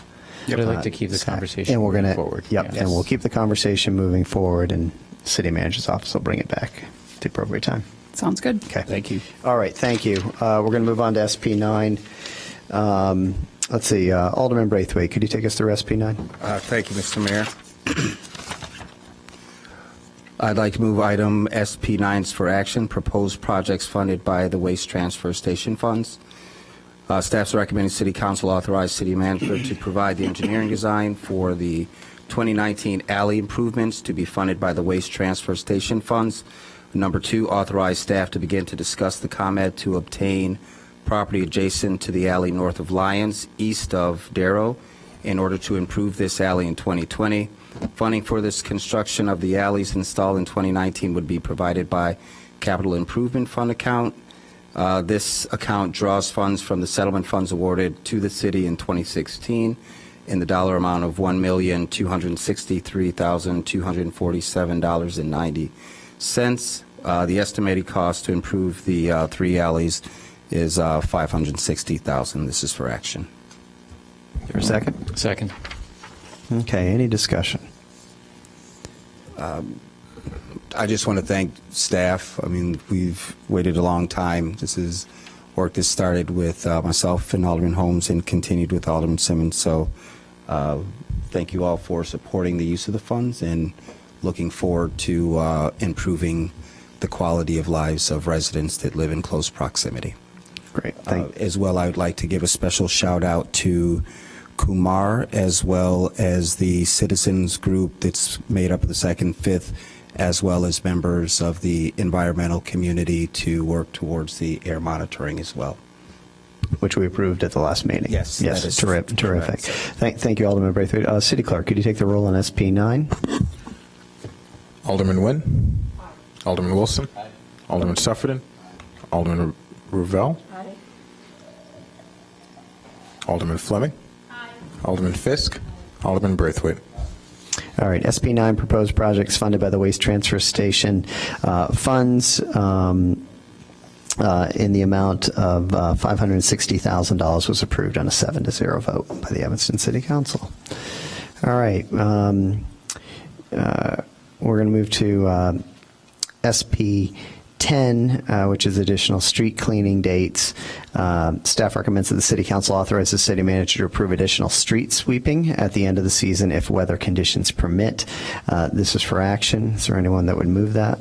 Move approval. Second? Second. Any discussion?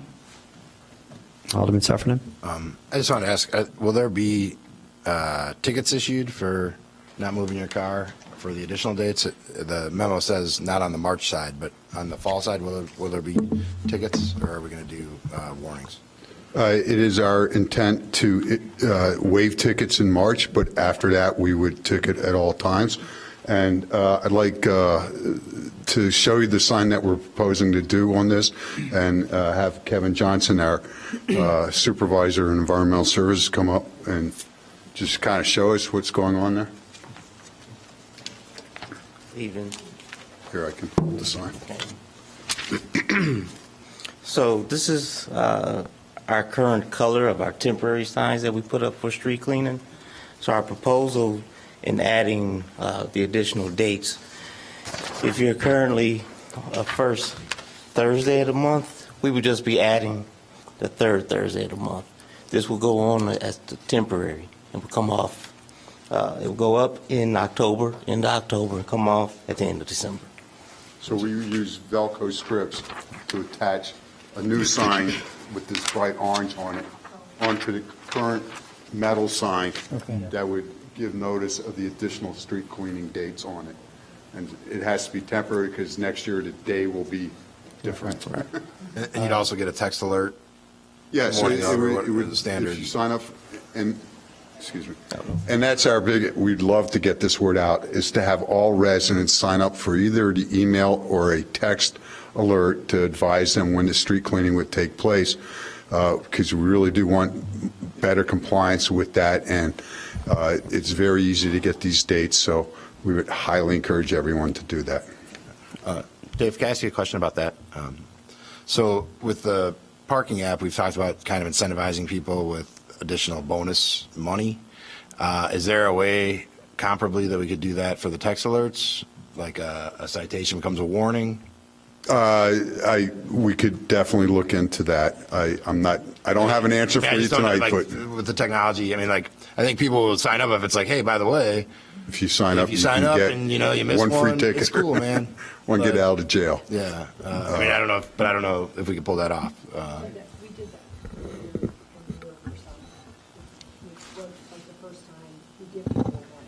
Yeah, right. In March, we don't ever issue a ticket. If they're there, we give them a warning on their, I believe what the alderman is saying here, sign up for the text message or the email, and we will give you one free warning instead of issuing the ticket the first time around. I perceive that's what you're I don't talking know, though, about. like how much money we would be And talking about. I don't know how well we could track that to actually make it happen either. So that would be something that we have to investigate. Okay. I think what we did do is we included in the first warning. Included in the warning, because I asked the city manager to do it, something about a notice saying you could sign up for text messages. Yes, and we could definitely do that in the warnings that we put out in March. Right. Yeah. Great. Alderman Fleming, then Alderman Braithwaite. About the text messages, actually, if we can talk to economic development. Recently, there was a lady who doesn't live in Evanston but parks on the street. She works in Evanston, and it was an emergency snow day, and she just had no idea. So maybe we can talk to business owners to make sure they tell their employees, to sign up. But my other question, and this came up last year in my ward. So it says that Zone 1 and 2 has 2 normally scheduled cleaning days, but only 1 for Zone 3 and 4. That's so with these new, I'm sorry if I forgot, but with the proposed change, will everyone have the same number of cleaning days? Yes. Everyone, we would clean every street 3 times between November 1st and December 15th. So Zone 1 and 2 would only have 1 additional date, where Zone 3 and 4 will have 2 additional dates. So everybody would get 3 cleanings within that 6-week period. All right, thanks. Great, thank you. Alderman Braithwaite. This is just Erica. I mean, our 311 is a pretty sophisticated system. We can, call out to neighbors based on their neighborhood, and we've tested it for emergencies. Can we just, through the technology, push the text messages to residents even though they haven't opted in? I mean, it seems like a very simple thing to do. I guess my question is, do we have the technology, and then we can figure out if it makes sense to do it. Yes, to a certain extent, we have the technology, but there are legal regulations surrounding whether or not people give consent to get what we consider to be optional text messages. Can we do an opt-out system similar to the number of emails that I get all the time from my city email? Certainly, we also have the Park Evanston app, which we intend to utilize this year, with more and more services being provided through that app, including the wheel tax renewals that will come online this year. We can send push notifications through that app, reminders, sign up for text messages, and that can be pretty successful too. Can we just do that? I mean, for the headache of snow removal and the fines, I would think a resident would much rather receive a text than a ticket, and it just seems like a common sense Absolutely, thing. and we can also include that in our outreach to the business community that Alderman Fleming had suggested. Okay, thank you. Great, thank you. All right, seeing no more lights, SB 10, additional street cleaning dates. This is for action. There was a motion with a second. All in favor? Aye. Any opposed? All right. SB 10, additional street cleaning dates, passes the Evanston City Council on a 7-0 vote. So thank you, Mr. Stoneback. We're going to move on to SB 11, which is the winter weather aftermath. City staff are recommending that the council authorize the city manager to prepare city code modifications to improve the safety for the general public and improve services provided by the city. This is for action. Is there anyone that will move that? Second. Okay. All right. Come on up, Edgar, and welcome. Why don't you talk to us just about what we got in front of us? Thank you, Mayor. Good evening, Mayor Hagerty, Clerk Reed, Alderman, Assistant City Manager. I'm here to talk about snow, everybody's favorite subject. So thank you for your time. Well, one of the things we want to cover here is just give you an update of the 2018-2019 season, as well as some observations that we had and some recommendations that we also have, along with some statistics. Excuse me. So the first slide here is our 2018-2019 season snow total. This is taken from October 1st to, it says till today, but yesterday's storm is not included in this. So for February, it's showing 2.3 inches. You can add close to another 4 for that. As you can see, November started off pretty quiet. We missed that blizzard everyone was talking about. We did get about 3.5 inches. With that snow, it was very wet. And some of the problems that came with that also was that it was in the middle of our leaf cleaning season. So because of that, the leaves got buried in snow, and it was also one of the coldest Novembers on record. So because of that, they froze down to the street. So we had a lot of difficulty removing the leaves. And we did notice that a lot of the residents were putting leaves out into the street, which was making the problems even worse. December, we didn't have much snow, and then came January. And January 1st, to be exact, we were in here plowing snow. So for the month of January, we had 24.2 inches of snow, and this is here in Evanston. Those measurements were taken right at the Service Center, 2020 Asbury. The average snowfall here in Evanston is actually 10.8 inches for January. So as you can see, we're more than double that. We also had 0.15 inches of ice. And in February, as stated with yesterday's storm, we're closer to 6.5 inches of snow. But as you can see that number there, we're almost at 0.4 inches of ice. To me and to a lot of people that fight snow, a half inch of ice is a lot more dangerous. And I mean, we're more weary of that than a half foot of snow. We did have 2 ice storms in February. And this was the first time in 9 years that any ice warnings went into effect for our area. So I do want to point that out. And just as a quick note, too, the average snowfall for February is 9 inches. So we're getting pretty close to that right now as well. So just some stats on January. To reiterate a little bit, we had 21 days with at least a trace of snow. Again, the snow accumulation was 24.2 inches. The average snow accumulation is usually 10.8.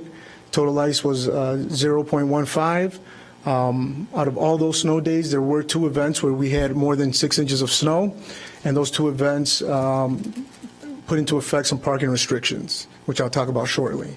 And then, of course, everyone remembers the polar vortex not too long ago. So how did all that snow affect our operations? Well, overtime hours for Public Works Agency, Fleet Services, and Parking Enforcement employees, just for the month of January, came out close to just over 4,800 hours at a price of almost $285,000. And that's just all in overtime. Police also incurred some overtime. They had 690 hours, close to $47,500. So that also meant, with all the snow activity that we had, with the cold temperatures, that also meant that we had to use more material.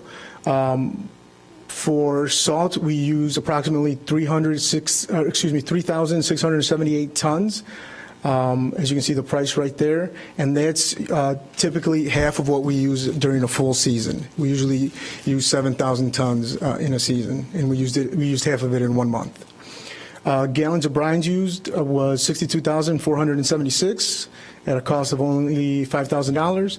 And we use 7,335 gallons of blend. Now, what blend is, it's a mixture of brine, usually 90% salt brine, 10% geomelt. What geomelt is, it's pretty much a byproduct of like beet juice. What some people compare it to corn syrup, things like that. It's a mixture proprietary blend. And please, if you have any questions, feel free to jump in. So speaking on the snow emergency and snow route parking bans, totals are on the top. We relocated or towed 1,050 vehicles. Total number of citations issued by the police department were 1,106. Total number of citations issued by parking enforcement officers were 2,278, and that brings the total number of tickets to 3,384 that were issued during those events. Now, the snow route restrictions were in effect on the night of January 19th into the 20th, and January 28th into the 29th.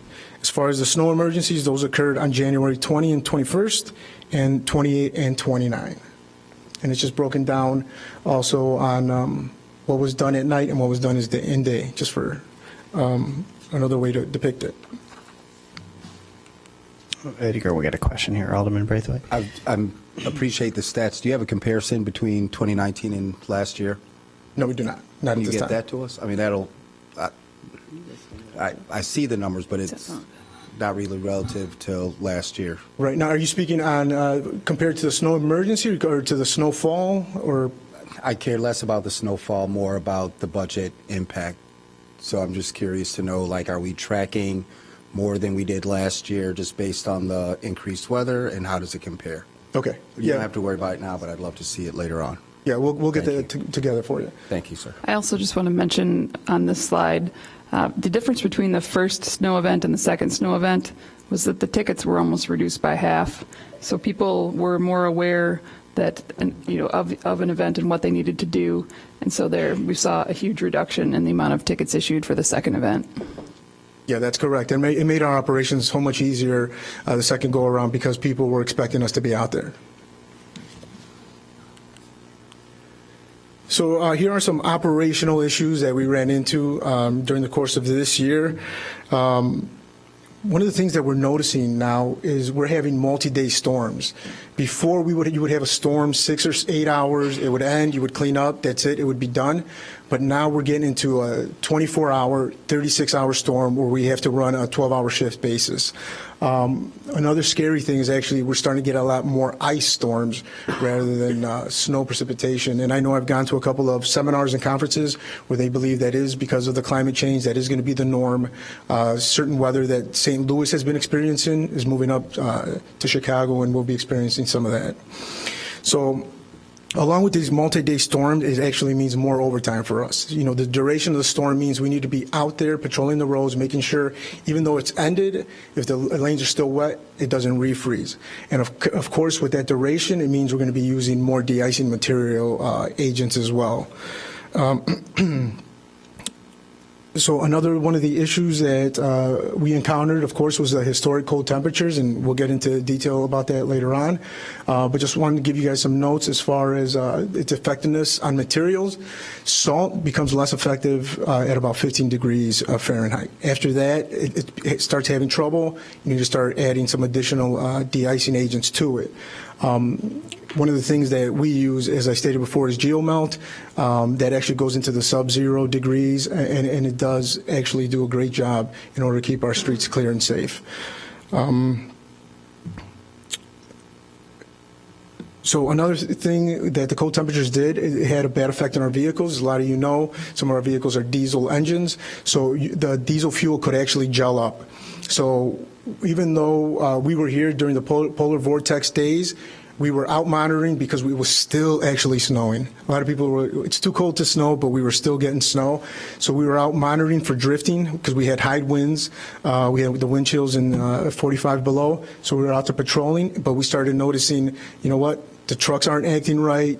Hoses are becoming brittle. Let's bring them up. Let's cycle them out. Let's heat them just to make sure we don't have too many issues with them out there. We had effect on ComEd customers. Director Stonebeck will speak on that a little bit later. We also had some tree issues, which I'll touch on in a bit. Another big issue we're dealing with right now is the potholes. So this year, with the frequency of precipitation that we've been getting, it's causing havoc on our roads, and not just our roads, but I mean every municipality around us, city of Chicago, and we've been going through a very cold spell, and then right away we have about a 50-degree difference, and it's 40 above. So that freeze thaw cycle has just been wreaking havoc on our pavement, and we're doing what we can to make sure we're filling up the potholes before the next storm comes, because there seems to be one every other day. On water mains, we did have 4 water main breaks in January, but that's not uncommon, and that wasn't caused by the polar vortex, but just thought I'd throw that statistic in there for you. Another issue is our vehicle maintenance. And what I mean by this is actually just the age and the condition of the fleet. Our fleet is just starting to show its age. A lot of the snow fighting equipment that we use is constantly going back to fleet to get worked on, or it's being taken out of service, and it's nothing really that the crew out there are doing. It's nothing that, fleet has been doing an amazing job keeping us running, making sure that we're out there being able to fight the storm. But a lot of these vehicles are just rusting through and are just a hazard for the operator to actually drive. So that is one of the things that we've been dealing with, but luckily working together with fleet, every other department, they've at least been getting the equipment ready for us to go out there and combat the storm. Great. Edgar, we got a question here from Alderman Flem.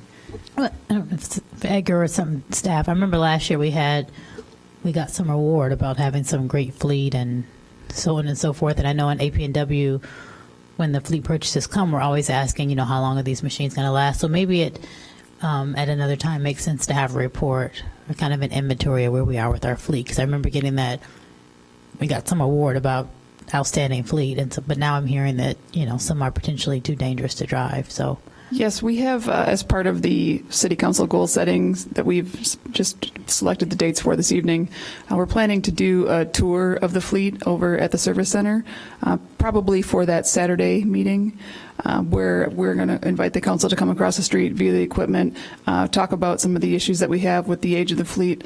Yes, you're correct. Fleet did win an award that was for operations, how we maintain, how our process runs, all of those things. But the age of the fleet is very, very old, and it is a major challenge for all city departments to get adequate usage and be able to perform their daily operations. So it's going to be a concern for the council to discuss over the coming years. We've got a lot of backlogged infrastructure for both facilities, meaning the buildings, but also for the fleet in terms of how we can move forward on putting a dent in that. After the recession in 2010, we sort of stalled on fleet replacements. We slowly tried to add that back up, making a small dent in it, but really overall we're really far behind on where we should be, and that'll be a continuing conversation as we move forward with the city council goals.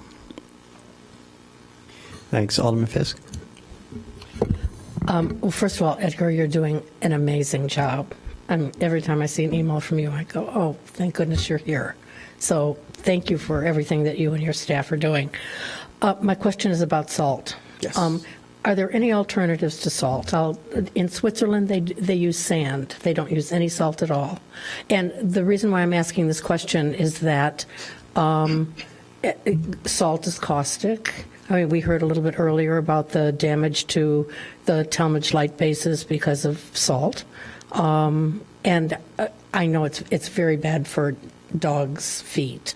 But do we have any alternatives? If it's not good for below 15 degrees, and we do have the chemicals that are better for that, is there any alternative? I mean, there are some alternatives. The thing I want to mention, salt. I mean, that's the go-to de-icer. It is effective. It's cost-efficient. It works.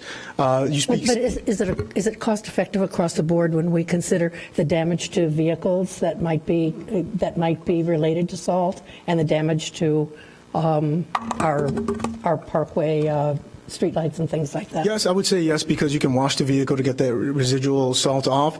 The thing, like you speak of sand, there are some municipalities, more so like IDOT and Tollway, that use abrasives, but all that really does is give you traction. You don't get any melting from that. All that is providing you is just pretty much stability and traction. And the bad thing with that, it gets into the sewer system, and I mean, there's more damage caused by that later on. So there are some de-icers, as I spoke of. There's beet juice, there's other items, beet heat, geomelt, biomelt. Those things are organic. They work at a much lower degree. I mean, there's other things like calcium chloride, magnesium chloride, which may not be the best for the environment. They work great, especially in sub-zero temperatures, but again, there's some risks and some hazards with that. So taking everything into account, as far as I know, I mean, salt is the way to go. You know, you just got to make sure you're managing it correctly, you're controlling your splatter, and you're just informing and educating both the public and especially the plow operators that are out there spreading it to make sure we're being as efficient and as smart as possible.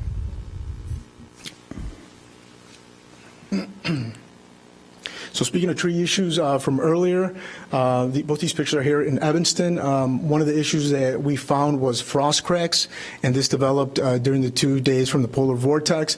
Now, frost cracks are caused by extreme cold temperatures, where a tree will actually freeze and then burst to create a defect, and that defect will never truly heal or seal over. It's usually not a big issue depending on where it is, but during these past days we did find a lot in the trunks where unfortunately some trees did have to be removed because they were hazards. Another one of the issues is just the weight on limbs. With this last ice storm, it just broke a lot of the limbs.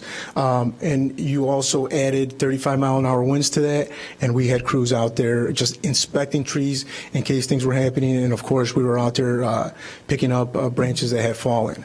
It also weighs down the branches, and it doesn't allow some of our larger trucks to pass down the street, go all the way to the curb in order to clear it. So, and then of course, they cause the leaves on the streets and alleys. And that becomes a hazard. It blocks our catch basins, and it's something that we have to deal with while we're trying to deal with snow. So one of the things I want to talk about is public perception and some issues. And the main 311 request that I get is snow onto parkway, driveways, and crosswalks. Everybody out there is doing their best, try to minimize this, but unfortunately it's unavoidable. As a matter of fact, the Northwest Municipal Conference sent out a survey to 27 municipalities. We were one of them. Our neighbors, Wilmette, Skokie, Glenview also participated, and they asked if any of them do anything to try to prevent snow into driveways and crosswalks. And not one person said yes. Everyone says it's just unavoidable. It's part of the cleanup game. Somebody said they were thinking about it, playing around with ideas, but the cost and the downtime would just be too much for our area and our geography here, that it just wouldn't work. So one of the things that we do say, again, it's unavoidable, but we do have some suggestions, and that is just instead of shoveling your driveway, the snow from your driveway out into the street, put it on the parkway. If you are going to shovel into the street, don't shovel it upstream where the truck's going to come. shovel it downstream so that we're not putting that back onto your driveway. Now, your neighbor might get mad at you, but worry about that later. And then, of course, wait until the end of the storm to actually clean the driveway. I know that's not always the case. You have to go somewhere, but just, do what you can so you don't have to keep going out there. We're obviously doing everything that we can to try to minimize, but again, it's unavoidable. Another few questions that I get is just in the direction of plows. I had a few residents asking why we plow to a certain direction, why not the other one, but there's actually a lot of factors why we plow the way we do. Travel of traffic, wind, parking, that all affects the way you plow, and also creating windrows. So when I had a resident once ask, well, you're going towards my car. Well, that's right, because I can't plow it and leave a windrow oncoming traffic. That's a hazard for that vehicle. So, and now if that were to happen, it has to stay there until they come all the way back around to get it. So yes, we shovel to the curb, and then on the next go around, we come back the other way to their curb. And you also don't want to be fighting the wind as well, trying to plow it one way and it's just blowing it right back at you and right back on the road. Edgar, I got a comment or question for you, Yes. Alderman Sufferton. Edgar, can you or someone at Public Works tell where every piece of equipment is in real time during a snow emergency? Yes, through our AVL system. Okay, so you know where everyone is, and you can help make decisions on where to put people based on the conditions you were talking about, wind or whatever? Yes, absolutely. Okay, cool. Thanks. I got one more for you, Alderman Fleming. Yeah, and so I know I've called you. Every time I've called you, it's been about one of these perception issues. And my issue with it is, I try to be mindful of what the truck can and cannot do, but when I see the truck go, and I'm less concerned about the driveways, but at the end of the streets, particularly when you have, a lot of children who still in the snow need to walk, and I know I have several very active neighbors who are in wheelchairs, and I've seen the plow, and I don't know how to drive a plow, but I've seen the plow, and it seems to me that they can kind of continue carrying that snow past the crosswalk, because I've seen them just kind of leave the snow at the crosswalk. So then you have not only the snow, but you have a mountain of snow. We all know that freezes, and who knows if the person who lives at the corner is going to go out and shovel that or not. Right. And I know you're working on this, but I do think I would like to push you all a little more, again, less concerned about the driveway, because a car can probably go over a mound of snow, but when you get to those crosswalks, particularly near schools, I think we have to do a better job about at least not leaving a pile of snow there. Mm-hmm. And then my other question is, how does that, and you can tell me later because it's late, but I'm interested in how we do decide where to leave the snow, because there's also a dead end near my house, and those people, have to kind of use that dead end to kind of turn their cars around, mm-hmm. But then frequently snow is also left right there. So it'd be good for me to have a better understanding of, how much, where they do plow the snow to. I know sometimes it ends up at James Park, but, is there a rhyme or reason as to where they leave the snow that they do plow? It could vary by storm, just by the intensity of the storm, or two, how much snow they actually have, where they can put a little bit here, a little bit there, or if they don't have any room, we would find a space outside of traffic, outside of any sidewalk, anything to push it to, then we'll come back and haul it out later, but it all just varies depending on the storm. Yeah, and every route driver goes out. I agree with you as far as the crosswalk, especially by schools. We're not perfect. We're still working on it. Every day we remind the drivers to be mindful of handicap spots, of crosswalks, and we'll continue to do that and do the best we can. Great. Thank you, Alderman. Alderman Braithwaite. My last question is, the day of the heavy snow, I saw a couple of cars that were damaged, one particularly in my ward about a block away from my house. I'm curious to know, how do we pay for it, and what happens to the driver who has accidentally hit the car? And you can email me if you don't have an answer right now. Okay, yeah, I'd like to speak with you about that further. Okay. Great. We almost done with this? Edgar, in the interest of time, could you just maybe jump to the final slide with the recommendations, or highlight any? Actually, Director Stone may come up and talk about that. Feel free to point out any super important ones, but otherwise we'll just go back and look at it. The one thing I really want to mention is how well the whole city staff teamed together during the polar vortex. We had lots of communication. Thank you. And everybody, every department has a slide up here on how well they did. Here's our power outages. If you're interested in this, this is on here. And I mean, this was during the polar vortex, and the police I really want to thank, because they sent police officers around to these areas to do well-being checks at those homes. So these are just some of the photos that we're talking about, our issues. It's hard to see, but the leaves are all piled up here, and they were frozen in place. The next issue is our dumpsters. Nobody's clearing the snow away from the dumpsters or any receptacle, if you will, to be able to get them out. Now, Groot can't come out there, hook up a winch and pull these out and dump them, but then there's no way they're going to get them ever back in there, and they would just be blocking the alley. So that's why they weren't picked up. And the other issue that we're talking about are these big piles of snow here. So there's actually an alley over here that somebody pays to have plowed, and whoever plows that just takes all the snow from the alley and pushes it across the street and mounds it up over here. So it becomes a sight hindrance for people that are coming out of this alley. And while they do this, we'll have just cleared the street, and you go back out there, and now there's all this remnants that occurs as it's being pushed across the street. So, and again, this is for discussion, and we're trying to seek direction from the council on whether or not they would like us to proceed with crafting ordinances on these items. So pushing the leaves out in the street, again, we believe we're going to have earlier snows all the time, and if people do put their leaves out in the street, it becomes an issue for us. The city council has made it extremely economically feasible for people to get a yard waste cart at $82.50. You buy it, and it's only $25 a year after that. So, and we'll guarantee the cart for 5 years. You can use it not just during leaves, but you can throw your yard waste in it, and now you can throw your food scraps in it during the 8.5 months that it's out there. So that's all a great big benefit. Or you can buy stickers. They're only $1.25 per sticker. So it's very economical to package your leaves and not throw them out into the street. Right now, there is a city ordinance that considers leaves to be litter, and you're not allowed to litter. So the few times that we actually try to enforce this, it's done by the health inspectors that go out and say you're littering by putting your leaves out there.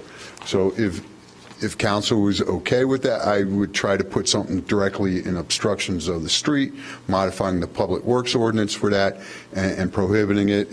And if that all goes, then we would try to do a campaign to make sure that people were aware of it, go to your ward meetings, and put notices out, and again, not probably issue a citation the first time around, have a door hanger telling people that it's not allowed, but then at some point actually being able to issue the ticket.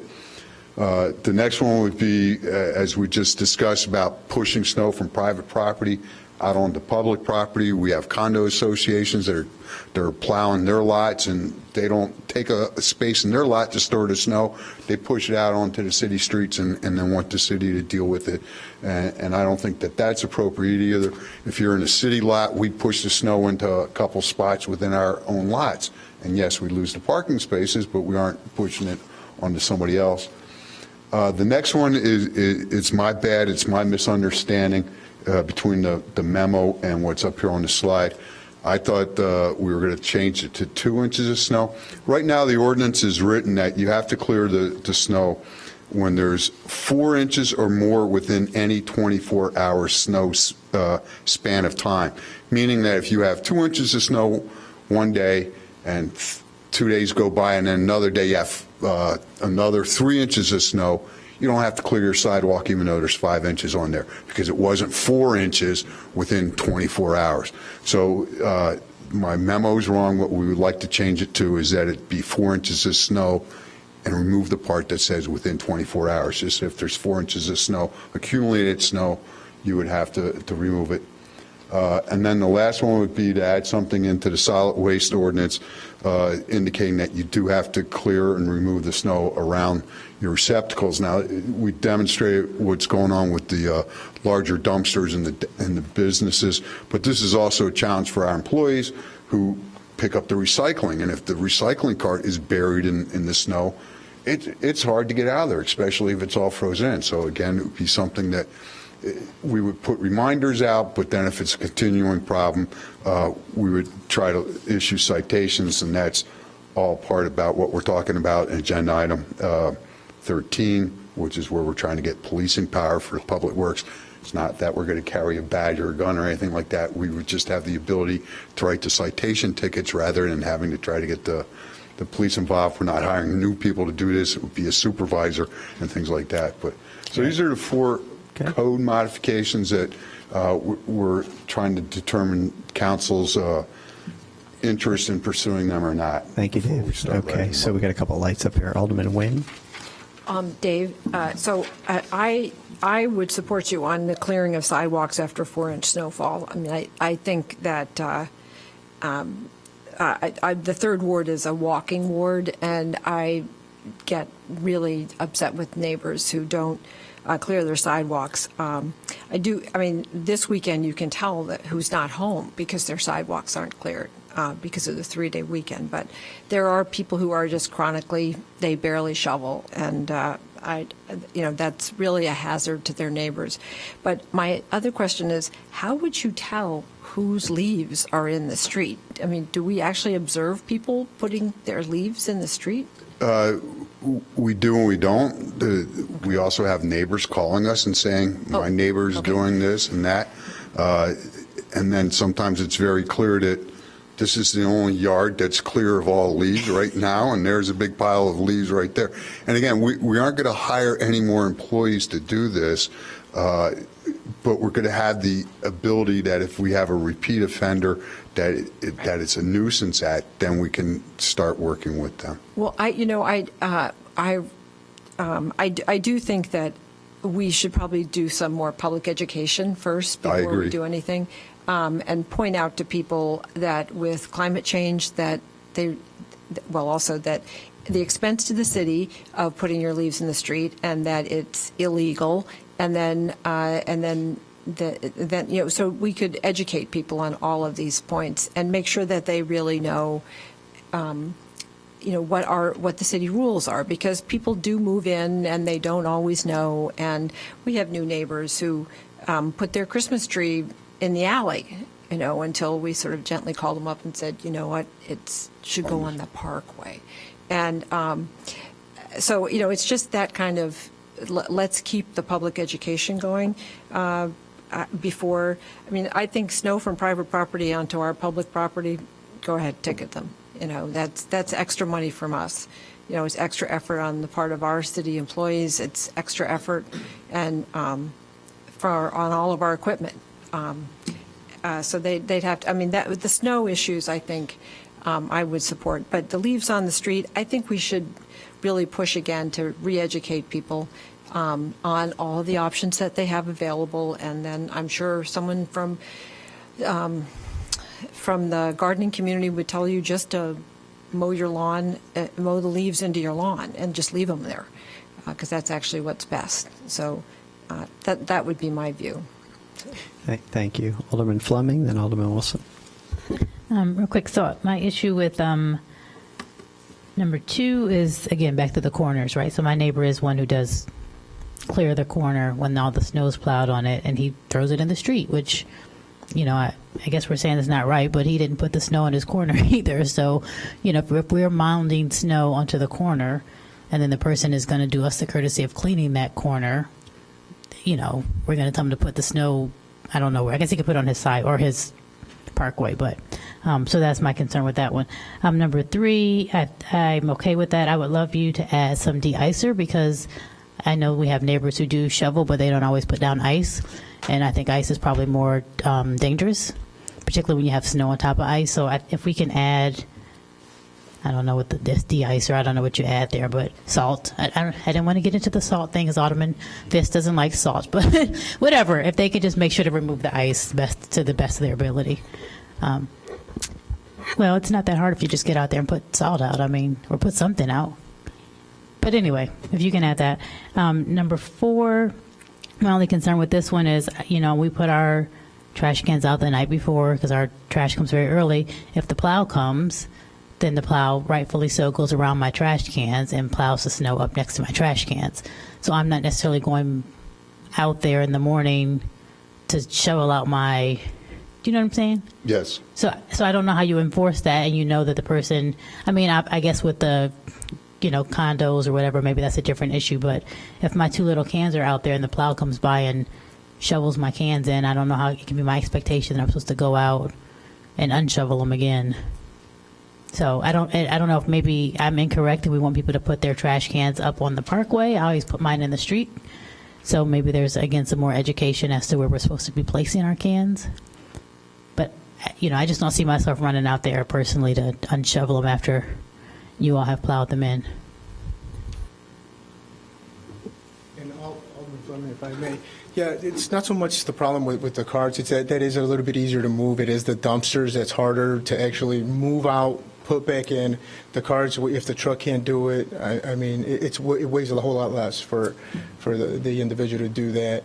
And then on the point with the private property, it's more so the contractors that are doing it. We understand people are removing snow from the driveway and from the crosswalk, but I literally watch a backhoe and a front end loader, and they don't even put it onto the curb. They leave it in the middle of the lane for somebody else. Yeah, then maybe we just update that to, again, if we're giving people tickets, if we're going that direction, I don't want my neighbor getting ticketed because he's helping the community by sweeping out the crosswalk. Of course. Yeah, no, we go after the ones that are taking up, full 2 parking spots, taking the revenue away from us and causing a hazard. So, yeah, this is what this is intended for. Great, thank you, Alderman Wilson. I think most of it's been covered, but I support all 4 of them. And to your point, Ridge, plows just pushed ridiculous amounts of snow into the street, and then I was going to call the police, but then our plow came through, before I could actually do that. So, but it's absurd. So, there's a certain degree of judgment. I'm pretty sure that if, to Alderman Fleming, something in a situation, if the trash truck comes along and sees that the plow just came through and plowed up, you're not going to write a ticket for something like that. But there's a lot of really, I'll call it passive-aggressive behavior. I know that in my ward there are a couple spots, and Director Stonebeck, I think you know about 1 or 2 of them. It's repeat offenders who persistently do it. It's not a question of education.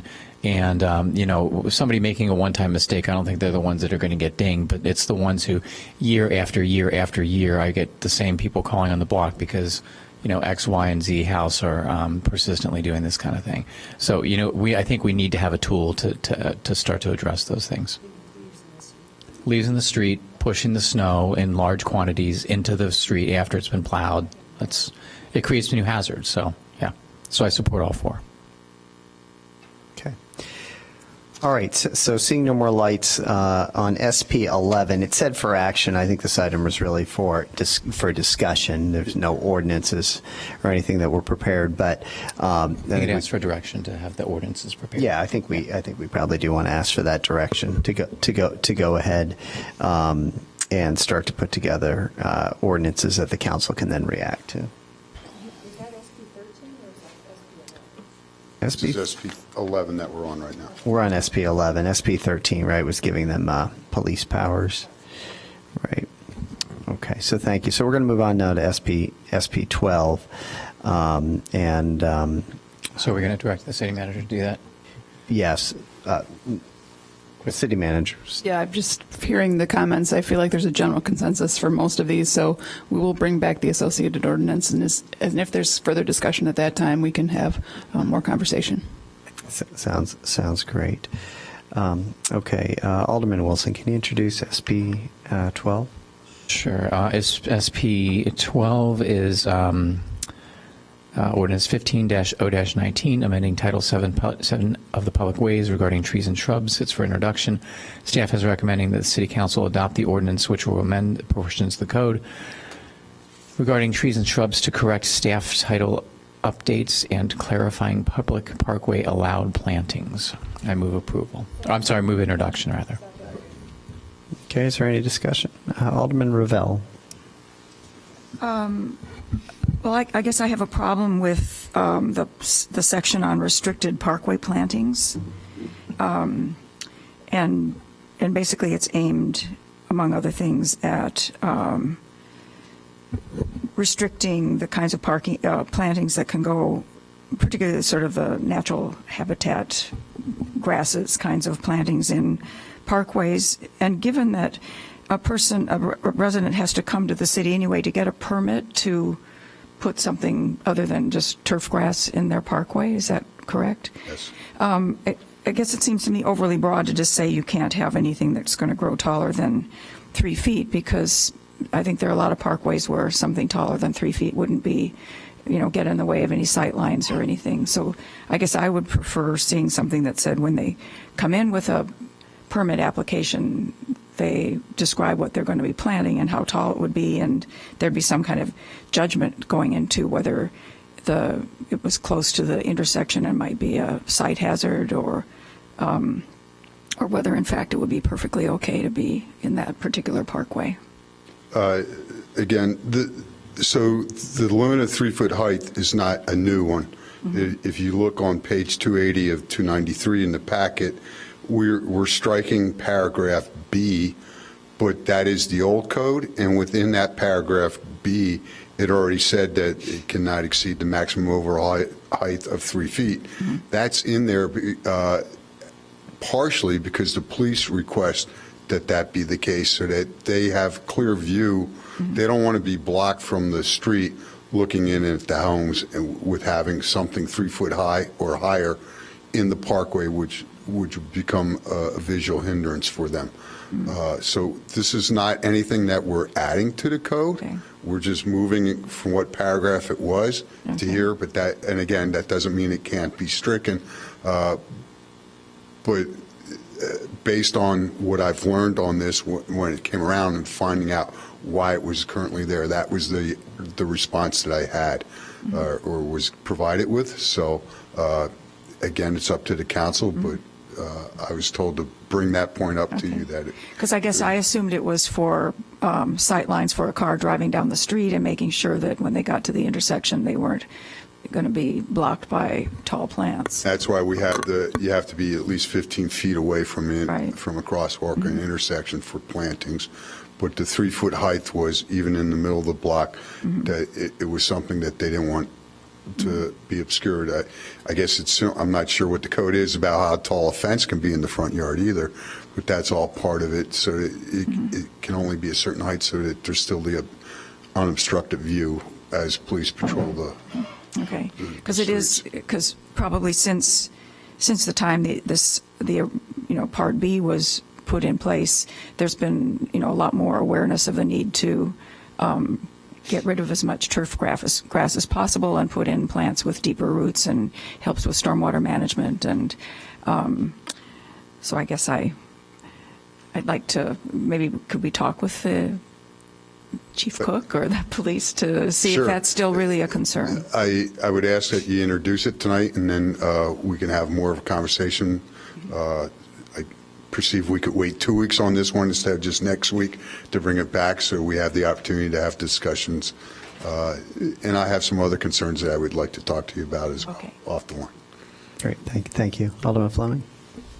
Sorry, the public right-of-way as it's laid out in here, is there a way that we can maybe update the language to include bike lanes? Because I think now that we have more bike lanes, particularly, on Dodge and, the newer ones we have that are right next to the sidewalk, I think we just have to be mindful to remind people that that's also a right-of-way. And so the plantings, you're talking about cutting your branches back and stuff, they need to be mindful that bikes are now going through there more often.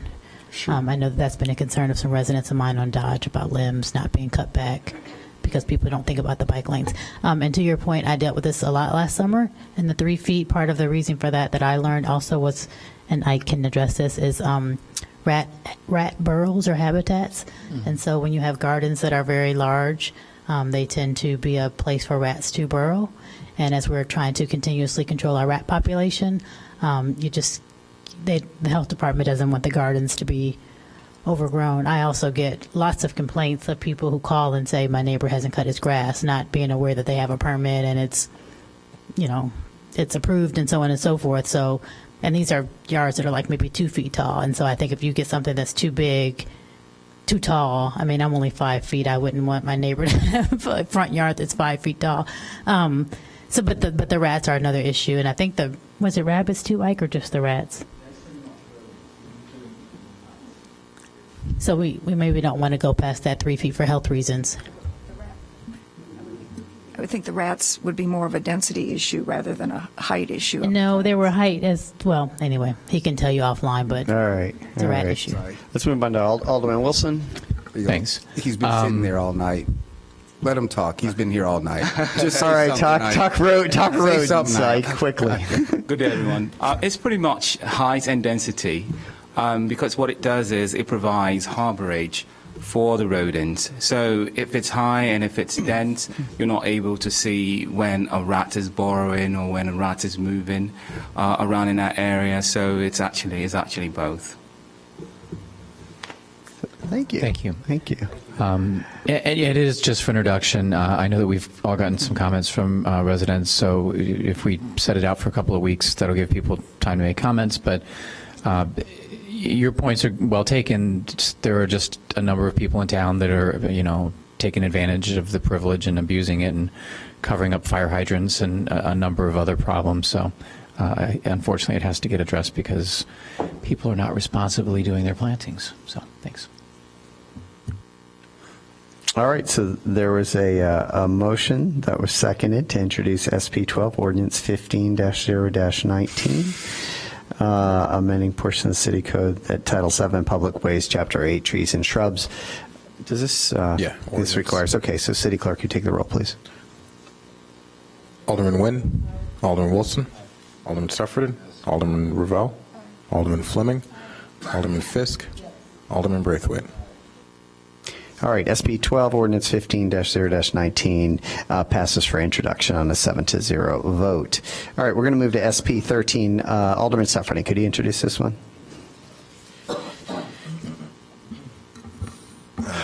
Ordinance 10-0-19 is amending portions of the City Code, Title 7, Public Ways to include police powers to the Director of Public Works. This is for introduction.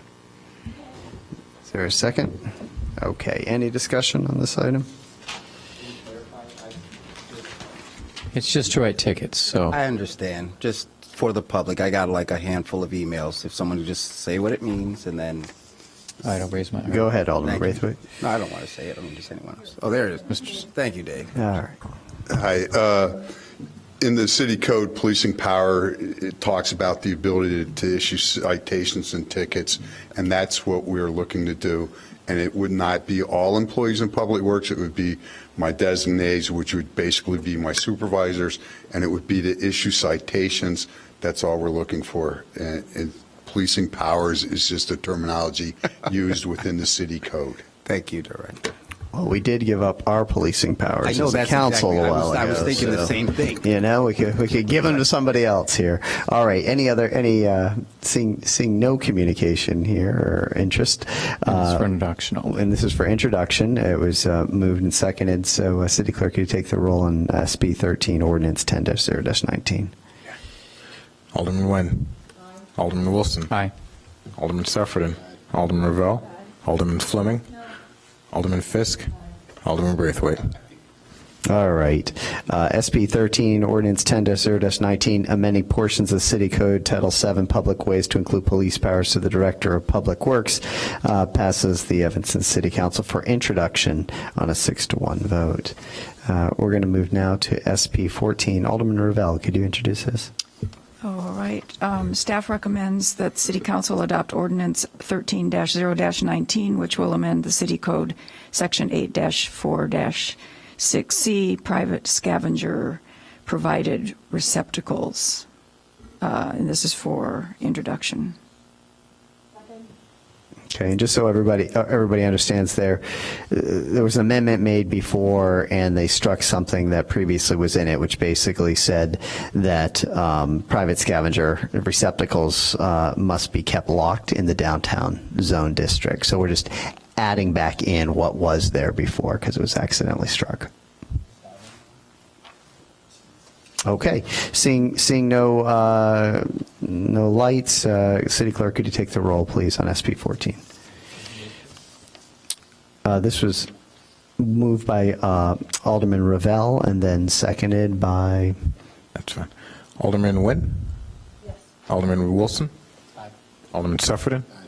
Alderman Ravel? Aye. Alderman Fleming? Aye. Alderman Fisk? Alderman Braithwaite? Okay, SB 14, ordinance 13-0-19 passes for introduction on a 7-0 vote. Okay, we're now going to move to call of the wards. So we'll start with you, Alderman Nguyen. Alderman Wilson. We did actually have a tremendous turnout. I thought well over 100, maybe close to 200 people at the Crown meeting, so I appreciate everybody who joined us for that, and to my colleagues who were there as well. Thank you, and thank you for your leadership of that meeting. Alderman Sufferton. Alderman Ravel. Yes, thank you, Mr. Mayor. I'd just like to mention that the 7th Ward has lost a really valued community leader. This is Debbie Wexel. Some of you may remember Debbie coming to these council chambers to speak to us on behalf of Canal Shores Golf Course in the past. Debbie played a major role in its recovery from a period of serious financial difficulties, and she's helped it become the rich ecological green space that so many of us enjoy today. And Canal Shores was not the only community to benefit from Debbie's leadership. She was a key contact for me when I needed to reach, for example, the Central Street Neighbors Association, or to gather neighbors to discuss our Central Street Bridge reconstruction project, or to address any number of neighborhood issues. Debbie was killed instantly in a car accident in Georgia last week, and I think she will be greatly missed. Thank you, Alderman Ravel. That is a terrible, terrible loss. Alderman Fleming. Yes, I have a ward meeting on Saturday at 9 a.m. at Fire Station Number 2 on Madison. I also would like to thank Officer, I have him down here, is Officer Gregory. There's a gentleman who is homeless and has some mental health challenges in South Evanston, and Officer Gregory has developed a personal relationship with him and checked in with him over the polar vortex and was able to help another citizen who I'd like to thank, who was concerned about the individual but was mindful enough not to call 911 and recognizing that he might need some mental health supports. And so Officer Gregory connected with her and just made her feel much more comfortable. So I want to really acknowledge those two for caring about their neighbors. Also, for the Harley Clark, when we have that on the agenda, I would like a report on how much money we are spending to maintain that space, please. Added to that meeting topic. And then I have another report that I would like, and it's how many contracts and how much money have we given to Christopher Burke in the last 5 years. Christopher Burke Engineering. Christopher Burke Engineering. They were here tonight to talk about the Talmadge poles. Yeah, you're welcome. That's it. All right. Thank you, Alderman Fleming. Alderman Fisk. Yes, thank you, Mr. Mayor. I'd like to thank our PST officer, Will Arzwaga, for accompanying me today to the Mather home, where we had a real good conversation with a lot of residents about the pedestrian crosswalk and how we can make things safer. And Will made a great presentation at that meeting. We're going to include that in our ward meeting that's coming up on Tuesday, March 5th, I believe. I hope I have the date right, from 7 to 9 p.m. at the library. And I would like to make a reference to, I believe, planning and development, although I'm not positive, relating to the conversation we had about the numbers of persons or the percentage of property owners that can start or approve the alley paving process.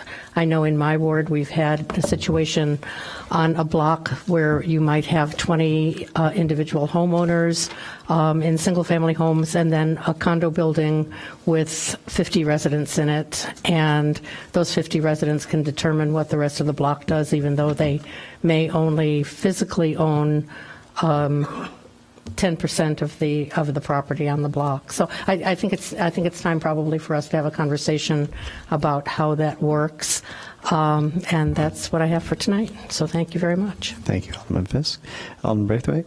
No report. Alderman Nguyen? Oh, excuse me, you started it. Okay. All right.